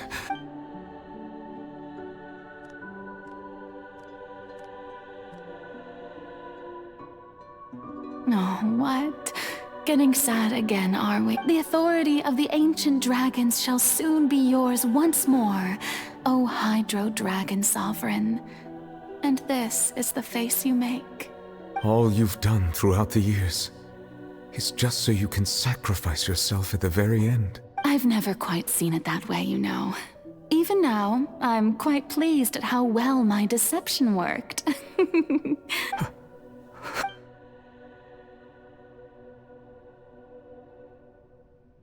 Hydro Dragon, don't cry. I must say, had it been within my rights, I would have loved to judge the heavenly principles themselves. Were they not guilty of essentially the same crime? Egeria stole the power of the primordial sea, and the heavenly principles stole the power you ancient dragons possessed. I, for my part, am the god of justice. And is it not just that your original powers should be returned to you? Speaking of justice, I have always believed that justice lies in the process of pursuing human existence itself.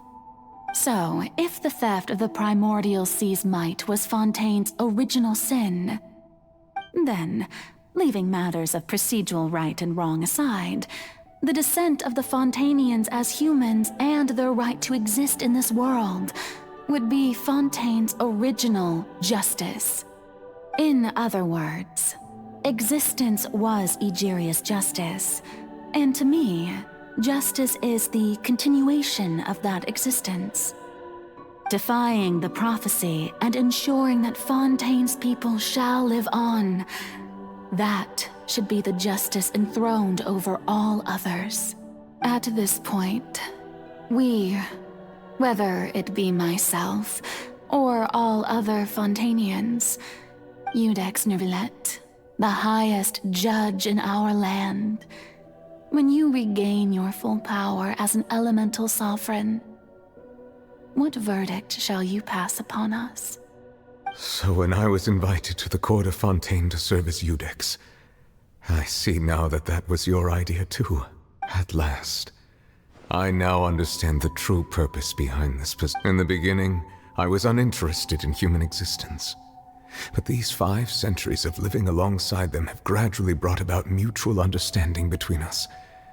And I have even attempted to feel as they feel. You are a devious one, Focalor. Things being as they are, surely you know that I could never declare them to be guilty.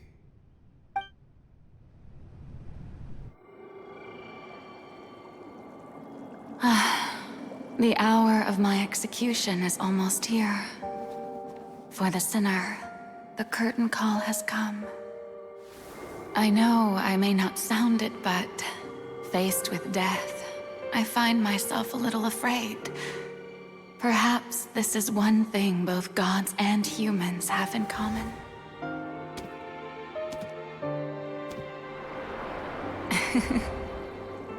Farewell, Neuvillette. I hope you've enjoyed the part you played these 500 years.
Iudex Nuvilet, hereby declare, people of Fontaine, your sins are forgiven.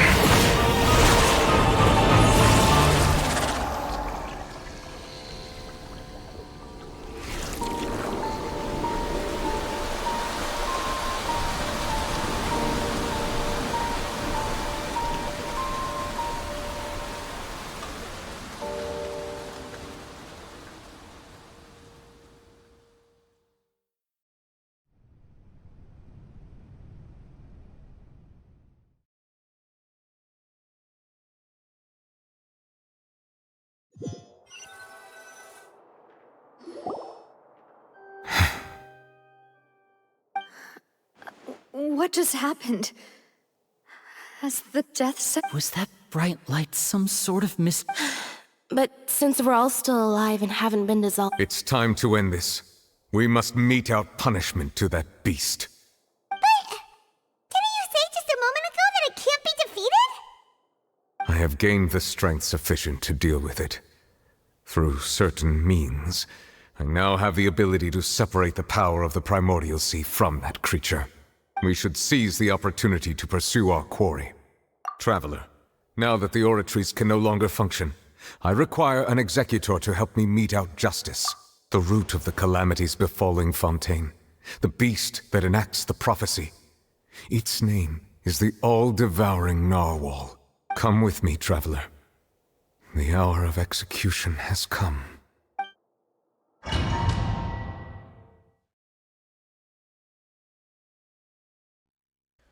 Okay, that made me kind of sad right there, that she died.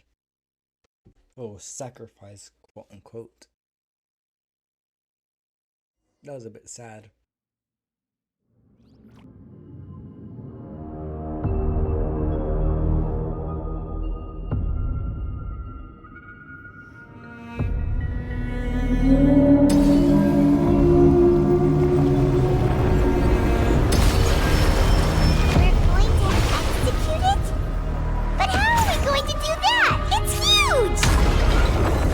I've already done my best to separate the power of the Primordial Sea. Considering the size of the beast, I cannot reach the power source. Unless we can find a way to attack it from within. I shall share a part of the ancient dragon's power with you. I shall look for a way together. Into the wind! Behold!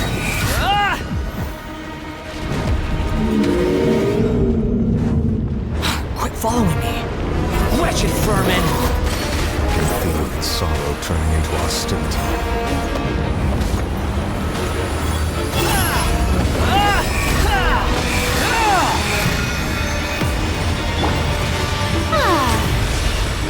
May I present?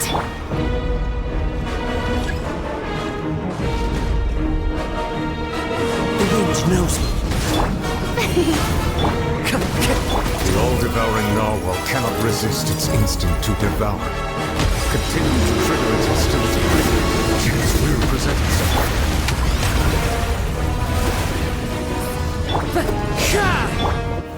Stabilize!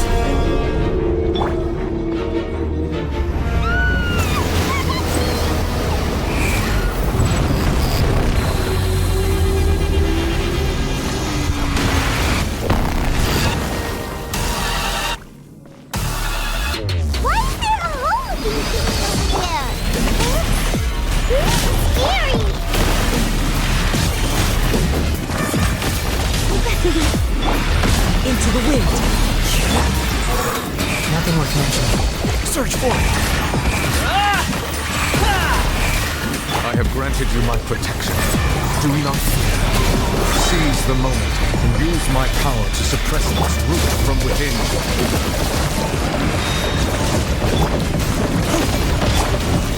Strike a pose!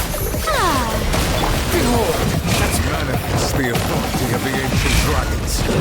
Witness the might of the primordial sea.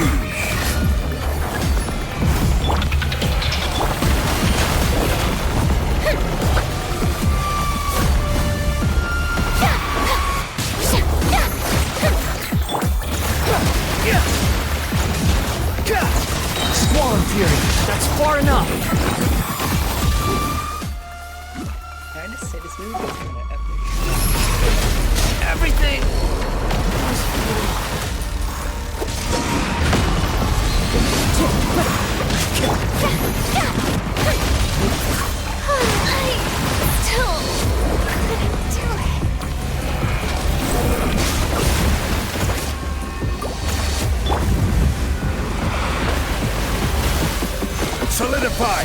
will have order.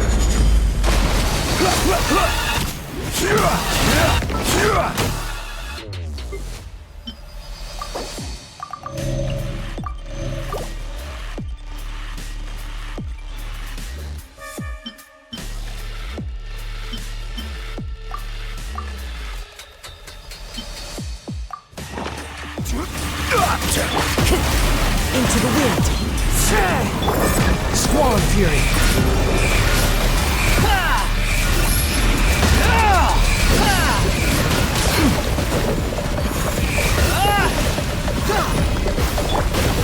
Stabilize.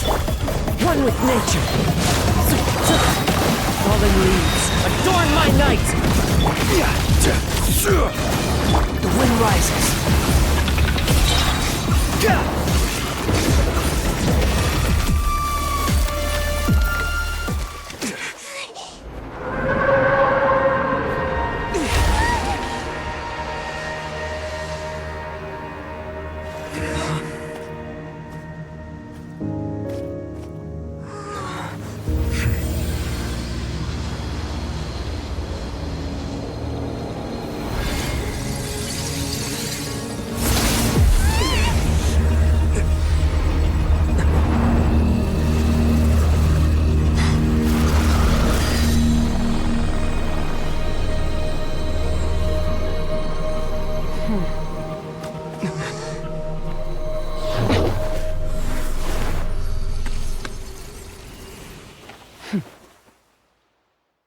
What was that for? Why did she just kill me? Thanks for helping with the cleanup. It should have been my job, but... oh well. It was just supposed to be a short private training session for me. I didn't think that my disciple and my master's pet would start brawling in the meantime. Well, actually, I had a feeling that it would happen at some point. That power. Who are you exactly? Paimon has an idea. From what she said earlier, she must be Child's master. Skirk, right? It's just that he gave us the impression that she was the less talkative person. I simply did not have anything to say to the weak. But you, on the other hand, managed to defeat the all-devouring narwhal without using power from beyond this world. So you may speak to me as equals. I have to agree. It's a strange use of a planet's primordial waters just to raise an all-devouring narwhal. That kind of power is wasted on it. It's not cooperative. It eats too much. And I have more important things to do with my time than pet sitting. The only thing that creature has going for it is its looks. All in all, it fails as a pet. Miss Skirk? I think you might have missed the point. The point being? Well, being that this pet almost destroyed an entire nation. So what sort of person is your master? Well, Child's master's master. Wait, is that right? Oh, right. So you don't know him. Sorry, I assumed you did. His name is Sertologi. Huh? I am unfamiliar with that name. Huh. So Master is insufficiently famous. How should I describe him then? Have you heard of the name The Fowl? The Fowl? Still nothing? Well, how about the Visionary? Vetterfalnir, then? Or Gold Rhindaughter? Ooh, that one we've heard! Rhindaughter's part of the Hexen Circle. She's Albedo's mom, right? Oh, so you do know that name. To be honest, I also heard all of those names and titles from my master. I don't actually know them either. But I suppose you understand now, yes? My master is likely a similar sort to Rhindaughter. They are both pursuing some form of perfection. Wait! Didn't you also mention a visionary person? Paimon didn't quite catch their name. Actually, never mind that. I believe it expedient to inform you that the all-devouring narwhal used up nearly all its strength fighting you. Such roiling hydro energies will prove difficult for the planet's deep seas to digest. As such, The fontaine back on the surface has most likely been thrown into chaos. In other words, the prophecy that you've been fretting over should now be in full swing. What?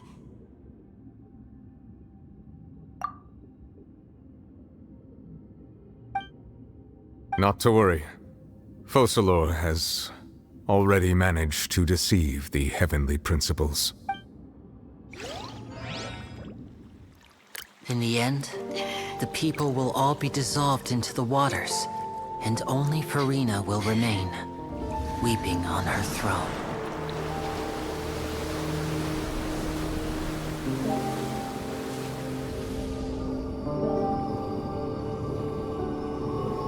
Only then will the sins of the people of Fontaine be washed away.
All hands, initiate emergency rescue!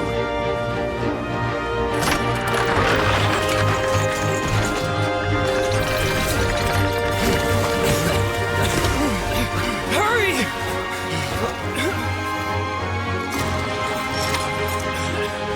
Hey, lend a hand!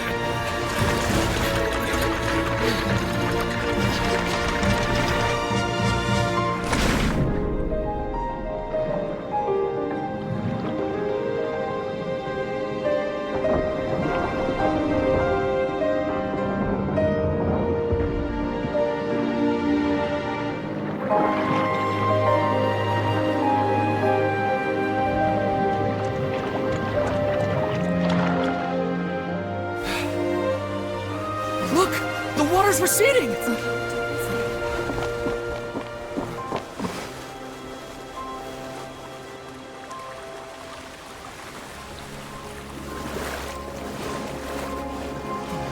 It's a miracle! Water's receding. We didn't dissolve. The prophecy was wrong. The prophecy was wrong.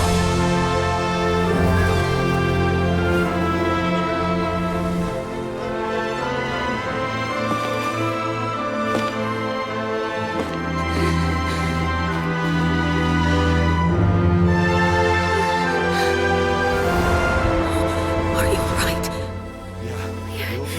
We're saved. The prophecy was wrong.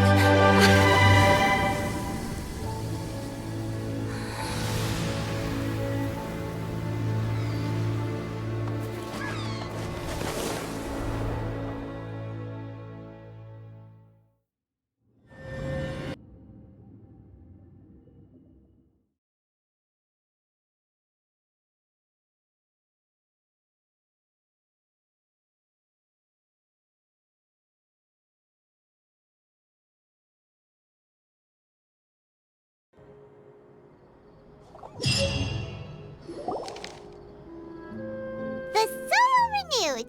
The Spina di Rosula talks post-disaster rebuilding. I recently visited Poisson to meet with Miss Navia, spokesperson of the Spina di Rosula, and we spoke about old soil can still give birth to new bloom, skyship winglet. The various disputes that have arisen on account of Mr. Edwin have suddenly become a shield over the Institute, with Jurier turning out to be a once overlooked hidden gem. People always call the first researcher mad, but few know what to call the second.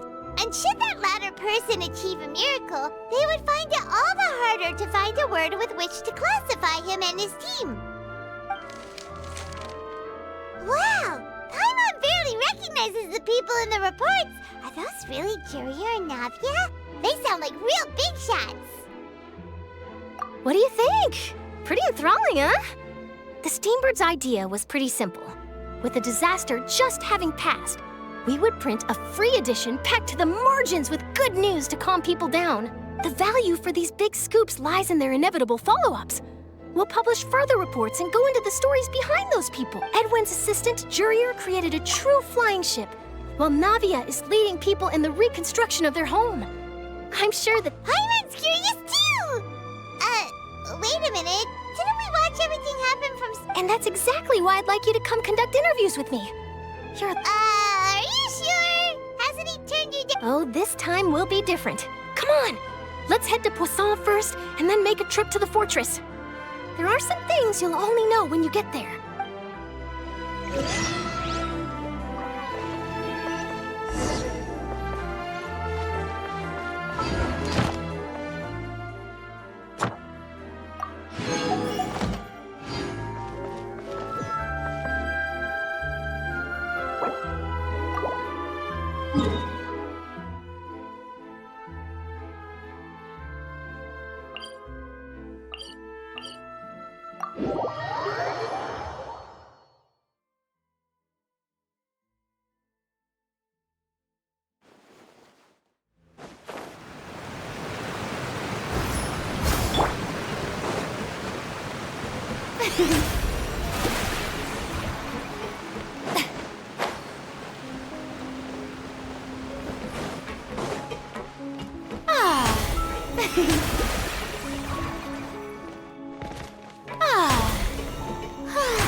Oh, it's you.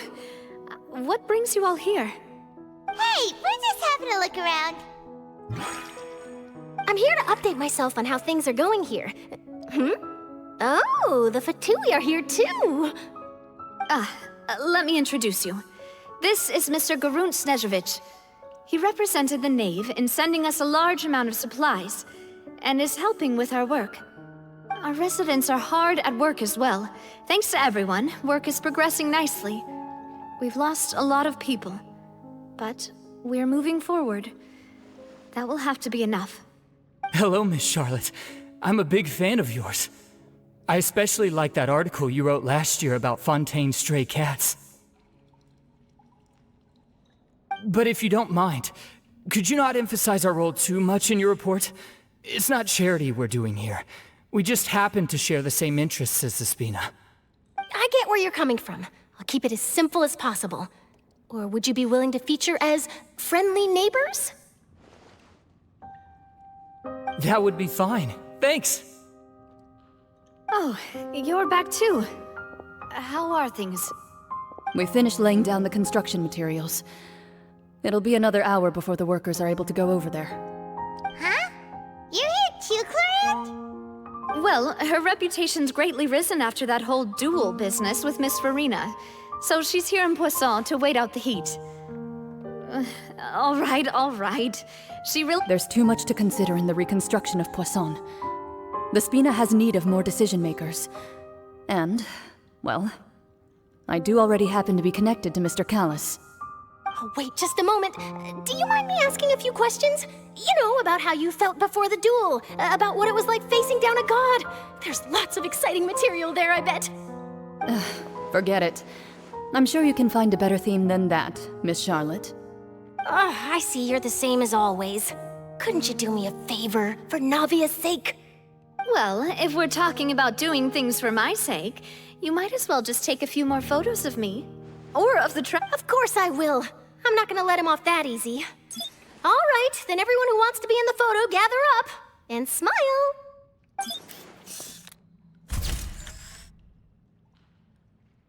How did it go? Was it a good shot? Did Paimon look cute in it? Not bad. Your addition really helped the composition of the picture. All right, hang on a moment. Let me snap a few more shots.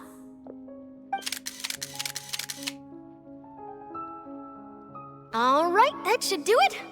I'll be back here later anyway, so let's call it a day.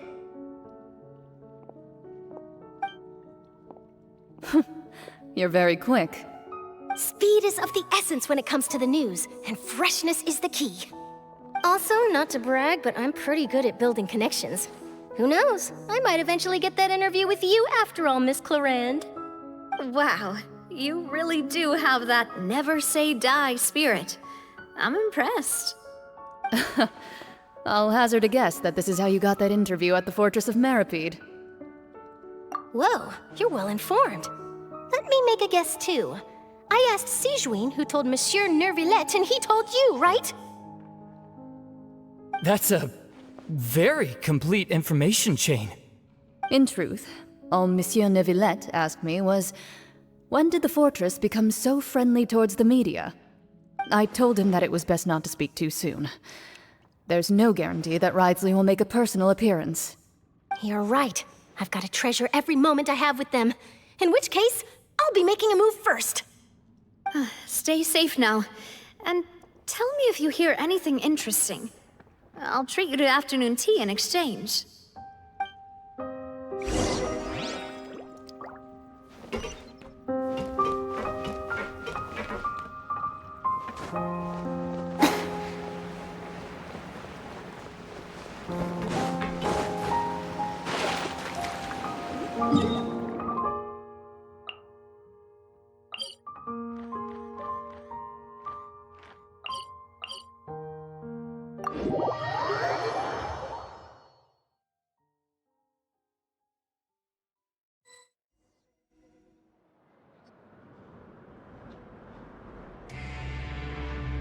Wow, guess we're here again, huh?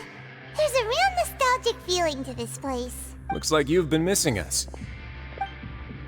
Duke! Did you come all the way to the entrance to greet us? Of course.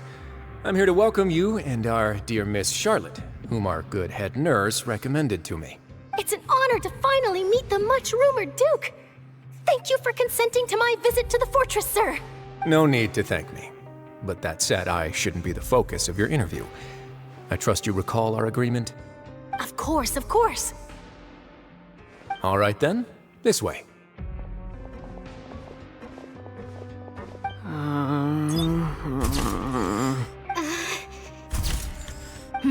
Hey, no need to be so, It would seem that Miss Lorvine doesn't want her face to appear beside that of Mr. Jurier, Sir, please don't say things like that.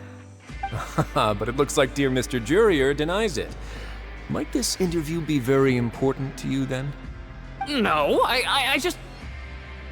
This is my first time being interviewed, and I'm very thankful to the Steambird for...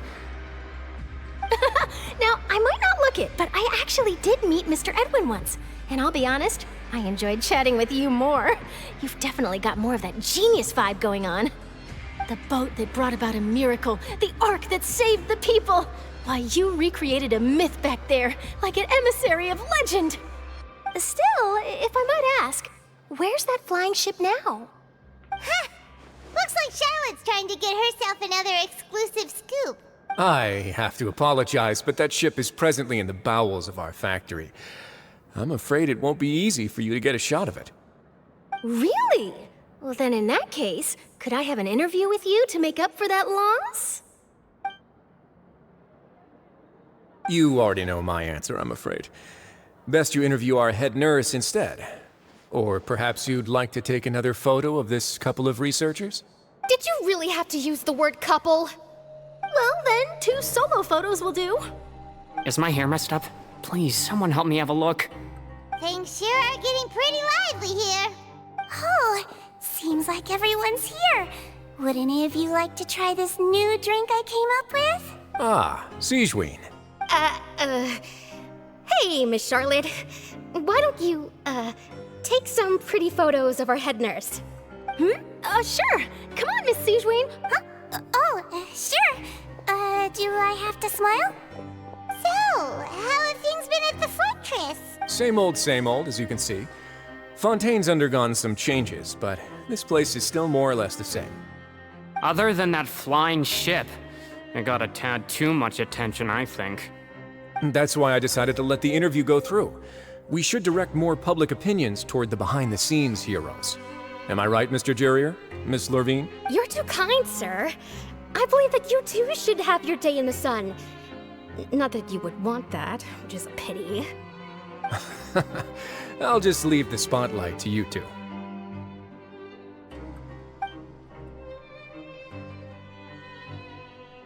I see. Lots of things happened that day, huh? Anyway, regarding that Harbinger, I'm not sure you remember, but his 3 young followers are still waiting for his return. He sure did win them over, huh? I'll tell them that there's good news and bad news. The good being that their boss seems fine, and the bad being that they must face extended sentences for abetting his escape. Oh, actually, what about you? Are things gonna change for you too?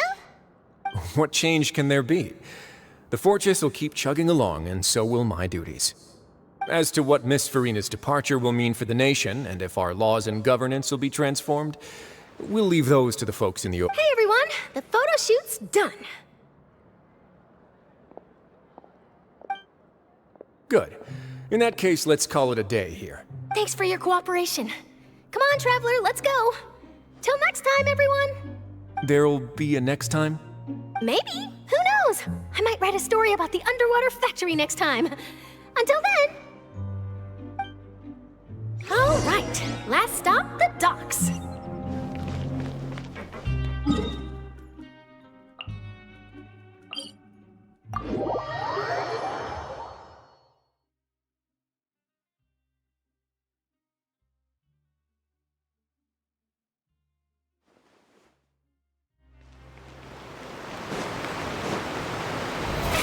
Oh, brilliant!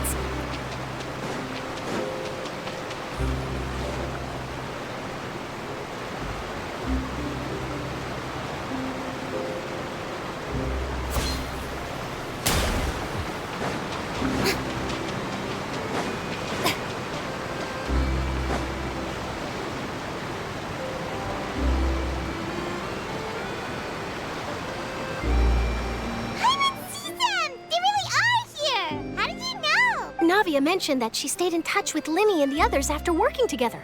Apparently, they've been at the docks distributing these strange pockets the whole time since. Traveler, Paimon. Ah, and Miss Charlotte, too.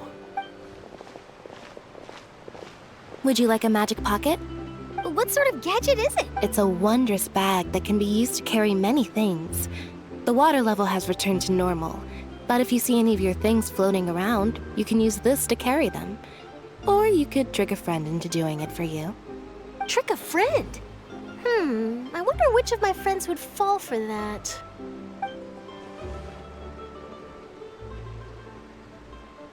You could just make a friend like Fremine here. Isn't that right, Fremine? Is this what you meant by, I'll help you make some more friends? To be honest, that sounds pretty sweet. Could I have your contact, please? You sure are working hard to help Fremine socialize. He was the one who proposed doing this. He even wants to assist in our magic shows. Yes, I was planning to first introduce Pear as an assistant, and later Fremine himself. In the future, I think we can leave underwater escape magic to him too. That said, would anyone want to see a diver escape underwater? Oh, it'll work out. Every journey Lynette, could you come over? Miss Charlotte says she wants to— Got it. My, that Charlotte is rather perceptive. She got rid of everyone the moment she realized I had something to say to you. Father says that you did a great deal during the latest events. She's very grateful for your contributions to Fontaine. That's all right. We were more than happy to help. So, what's she doing now? Oh, I guess you haven't heard. Well, after Lady Furina left, Father and Monsieur Neuvillette opened negotiations, during which he gave Fontaine's gnosis to her as a diplomatic gift? Yes, I was quite surprised at first myself. But when I thought it over, it could have been done as an apology for the incident with Lord Child, or as thanks for his help in tying the all-devouring narwhal down.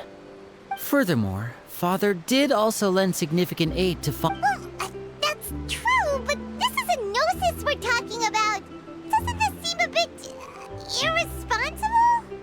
I would agree, but I've also heard that it seems that Monsieur... So there's some reason for this that only Nervalette knows about? I suspect you'll have to ask him about that yourself. Ah, yes, speaking of which, I did see him strolling around the entrance to the Fortress of Meripede. Isn't he real... But back to the topic. The Gnosis was... They say that he's returned to Snezhnaya to recover from his wounds. I hear that the recent disaster really did... That's true. When you think about it, we've had loads of run-ins with the Fatui.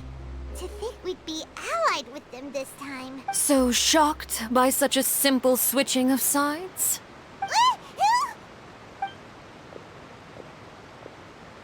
Father! Well, what do you know? Come to the docks to see how my children are doing and meet the Traveler by chance. Please do not pay my accomplishments in Fontaine too much mind. I would have done them regardless. Are you going to take the Gnosis back to Snezhnaya? That is our duty as harbingers, yes. Don't be too preoccupied with sides. The goal of the Fatui concerns not a single place or person, but the entire world. With such a grand goal in mind, it is inevitable that we must wear many masks. Switching my masks is something I've always done. Well, that depends on many things. No one truly knows what the future holds. What good is honesty if you can't rely on it forever? As for you, I very much look forward to our next collaboration. Good things cannot be achieved alone, and you've proved yourselves to be great partners. A vision? All right. I'll remember to return it. Thank you for keeping it safe for him this entire time. And that's a wrap for me. Huh? Greetings, Miss Journalist. Hello. If I'm not mistaken, there are diplomatic channels I'll need to report to take a photo of you. That is correct. So forgive me, but I will not be able to serve as a subject in your article. However, feel free to write as much as you'd like about our dear magicians and our upcoming rookie talent. I will. The sea breeze is quite pleasant. Farewell, Father. Oh, she has such an intimidating presence. I didn't even dare to take a picture. Thankfully, I've already wrapped up all my pre-scheduled interviews. Thank you all. This'll be more than enough for me to write about, I'm sure. Don't be too nervous. Why don't you take a magic pocket before you go? Here, Traveler, Paimon, you take one too. To move things about? That's right. Funny. I was giving out magic pockets when I guess this must be life. We will all follow our own paths, and serendipity will lead you to your fated friends. All right then. We'll be handing out pockets in some other districts later, so we'll get going now. Well, guess we sent Charlotte off. Shall we go see how Nervalette's doing? As long as he's not so busy that he doesn't have time to chat.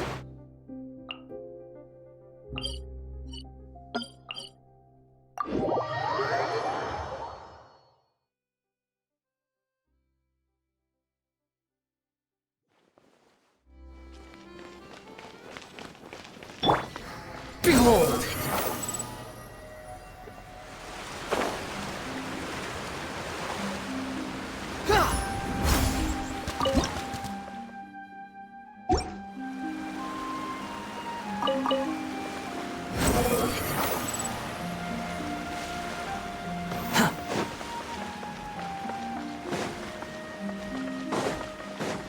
The wind rises. The entrance to the fortress! Ooh, he really is there!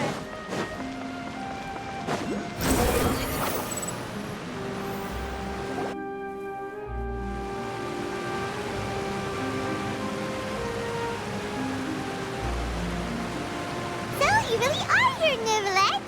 Paimon didn't think you were going to have free time this hour of the day. Really? Oh, I suppose you must have met Mr. Linney. He took the time to greet me earlier when he passed this way. In any case, you came at a good time. I was just considering reaching out to you to set up a meeting, so I may explain some things that I haven't had the time to before.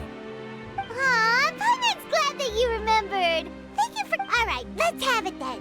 How was Fontaine actually saved? The whole business is still quite the mystery to us. It is strange how words can often leave a bitter taste in the mouth when it finally comes time to say them out loud.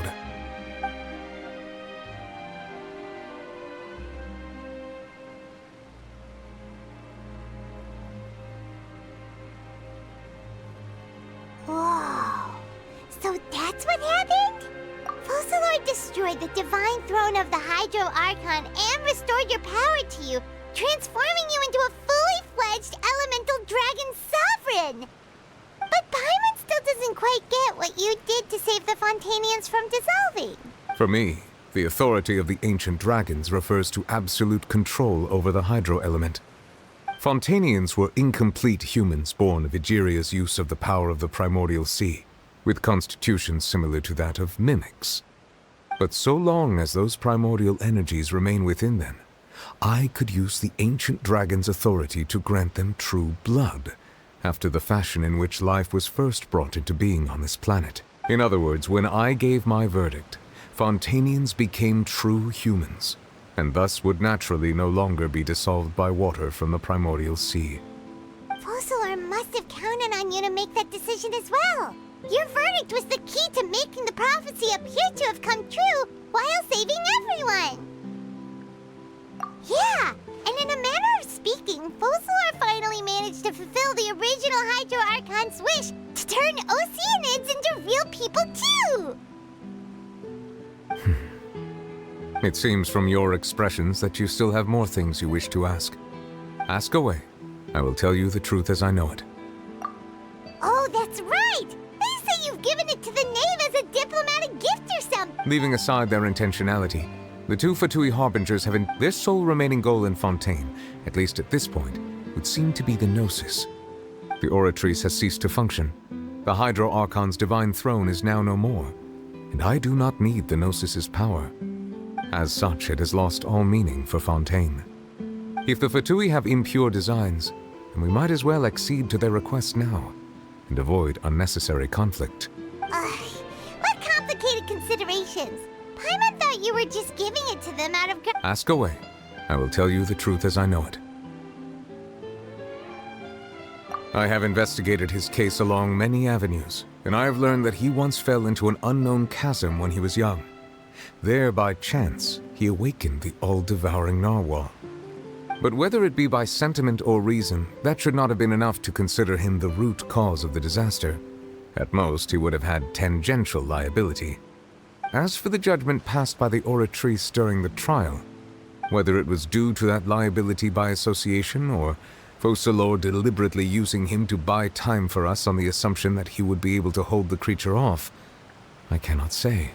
Guess Focalor had Fontainians in mind the whole time. In the end, it was thanks to her that they finally became real humans. Hang on a second. Paimon suddenly got another question. Back when Fontainians hadn't yet become real humans, were the children they had also transformed Oceanids? Life has always flowed like water. Do you recall how Fontainians would often come to the Fountain of Lucine to pray for children? Yeah, Lynette said the fountain is where all the waters in Fontaine converge. In truth, even those couples did not know that such prayers were no mere custom, but instead a form of ritual. Those Oceanids who were blessed within the spring water would later descend as new humans in the coming months. Paimon sorta gets it. Ask away. I will tell you the truth as I know it. Yeah, about that. Risley said Furina has already left. What's that all about? Ah, Lady Furina. The people are only aware that her death sentence has not been carried out. She abdicated the post of Hydro Archon and left affairs related to that title to me, before leaving the Opera House. I related Focalor's words to her faithfully and completely. After hearing them, she seemed neither saddened nor comforted. She simply said that she was tired and needed to rest. Having said that, she then packed her things and moved out of the Opera House, not unlike how an ordinary person might. But she's still got a You need not worry. I will make arrangements to ensure that she will not want for food, clothing, board, or travel. In truth, I am somewhat happy for her. The wear and tear on her spirit will, of course, take time to heal. But now that she no longer has to play the role of Focalor the Hydro Archon, she can finally lay down her burdens and lead a normal life. What about you then? What are your plans now that you've regained your full powers as the Hydro Dragon? After Focalor passed on, the Oratrice also ceased to function. This matter will directly affect our trials. After much careful consideration, I've decided to take over its role in our courts. From now on, I shall hear cases and pass verdicts by myself. Looks like you're still considering stuff from the perspective of the Udex, huh? As an elemental dragon, there are indeed many things that I must do. As such, before I attend to my other Additionally, the Hydro Archon. That's true. That power was derived from the people's faith in the Hydro Archon. What? Wait, but the various mechs and machines in the city are all still okay. Where are they As I am now, I have full command over New Musia, and it can serve as a complete substitute. Another reason why I cannot quite leave Fontaine immediately. Wow. This ancient dragon... Ask away. I will tell you the truth as I know it. You will soon be heading to Natlan, I presume. I'm afraid that I have little talent as a travel guide, so all I can do is tell you what I know about that land. As far as I'm aware, Natlan can be said to be a nation of dragons. A nation of dragons? You mean like you? No, I suspect that I would not find myself welcome there. Unlike ancient dragons such as myself, the dragons of Natlan have undergone long years of development and evolution. Large numbers of them have entered a form of coexistence with humanity. Natlan is also the nation of war. War ravages those lands like an undying flame. There is one other piece of information I got incidentally from my negotiations with the Knave that I believe may be useful to you. The Harbinger known as the Captain has thrown his hat into the endless ring of war. Captain. Sounds like a real tough customer. Seriously, everywhere you look... I suggest that you fully prepare yourself before going to Natlan. In the meantime, Fontaine's doors will always be open to you. Ask away. I will tell you the truth as I know it. Hang on a sec. Paimon's still got a question about Gnosis. When we spoke to Linny earlier, he mentioned that we guessed that there might be some reason for it that only you were aware of. No wonder the House of the Hearth is the Fatui's intelligence division. They are certainly... So regarding this specific issue, I was just getting ready to share something with you. What is it? In truth, I exchanged some further words with that lady named Skirk after sending you two back to the surface. It went something like this.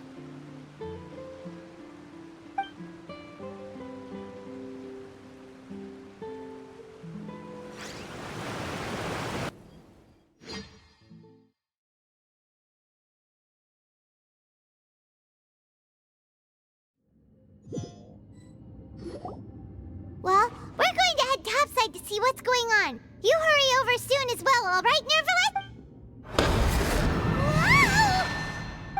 What next? The all-devouring narwhal isn't here, so I'm no longer getting any interference.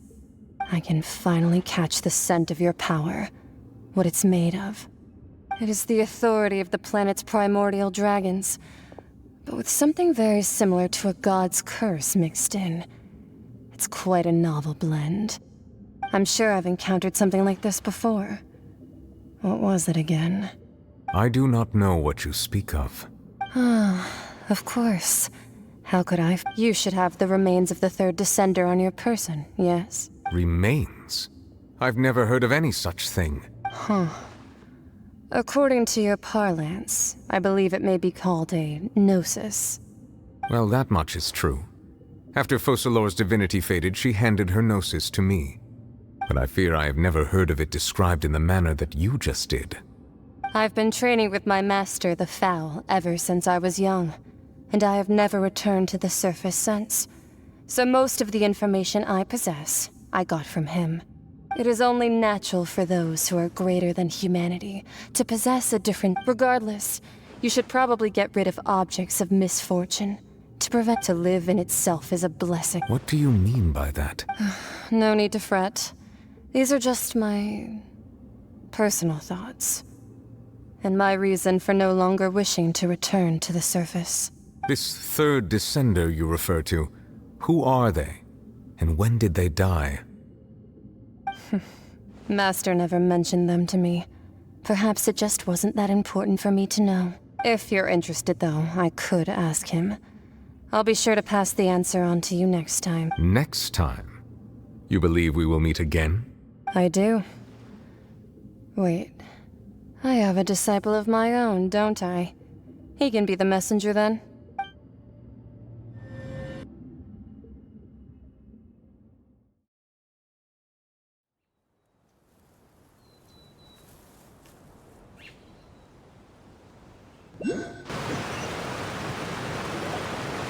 That's what she told me. Whether it would prove useful or not, I wanted to pass that information on to you. The remains of the third descender? So that's what the no-sees actually are. Paimon just thought they looked like chess pieces. How could they be a person's remains? All the same, assuming that there was no misunderstanding or special metaphor at play, that is what she meant to say. And she said that it would bring misfortune and that you should check it, which is why you gave it to the Fatui. If she speaks the truth, then I would simply be putting Fontaine at unnecessary risk by keeping it here.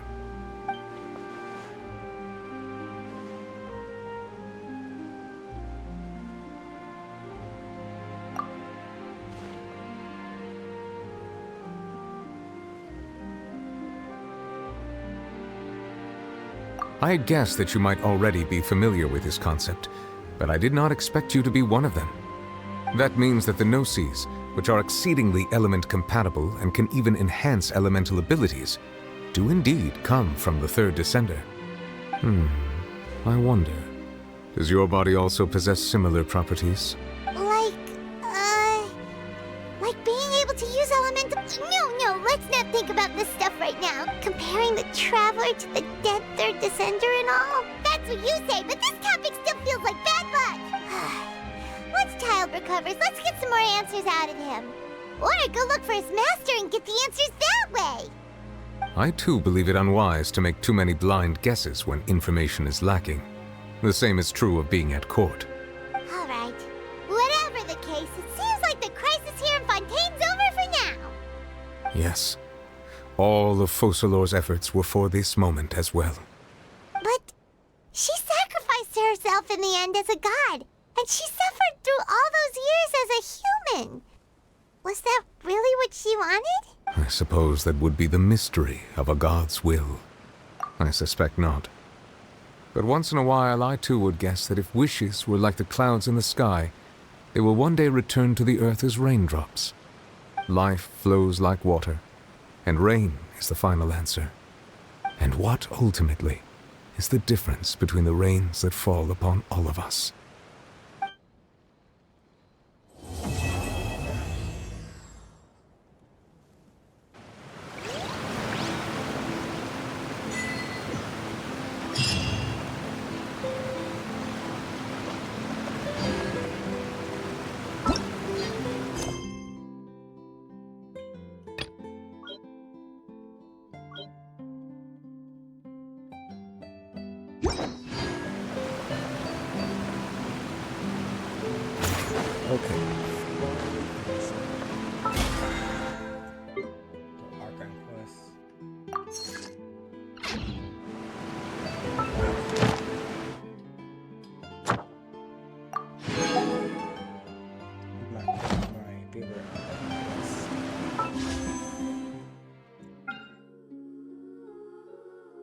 Good luck.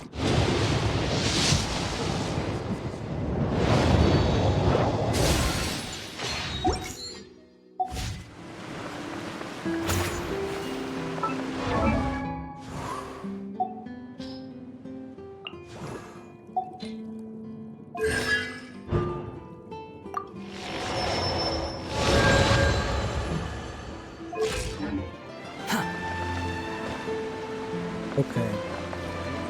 Quit following me. I have finished this. And what is that? Where's that Naruto thing at?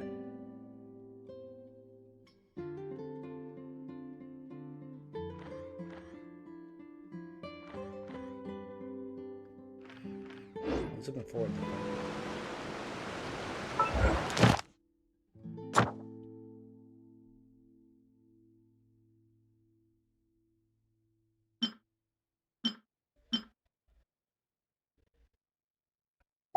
Is it a weekly class?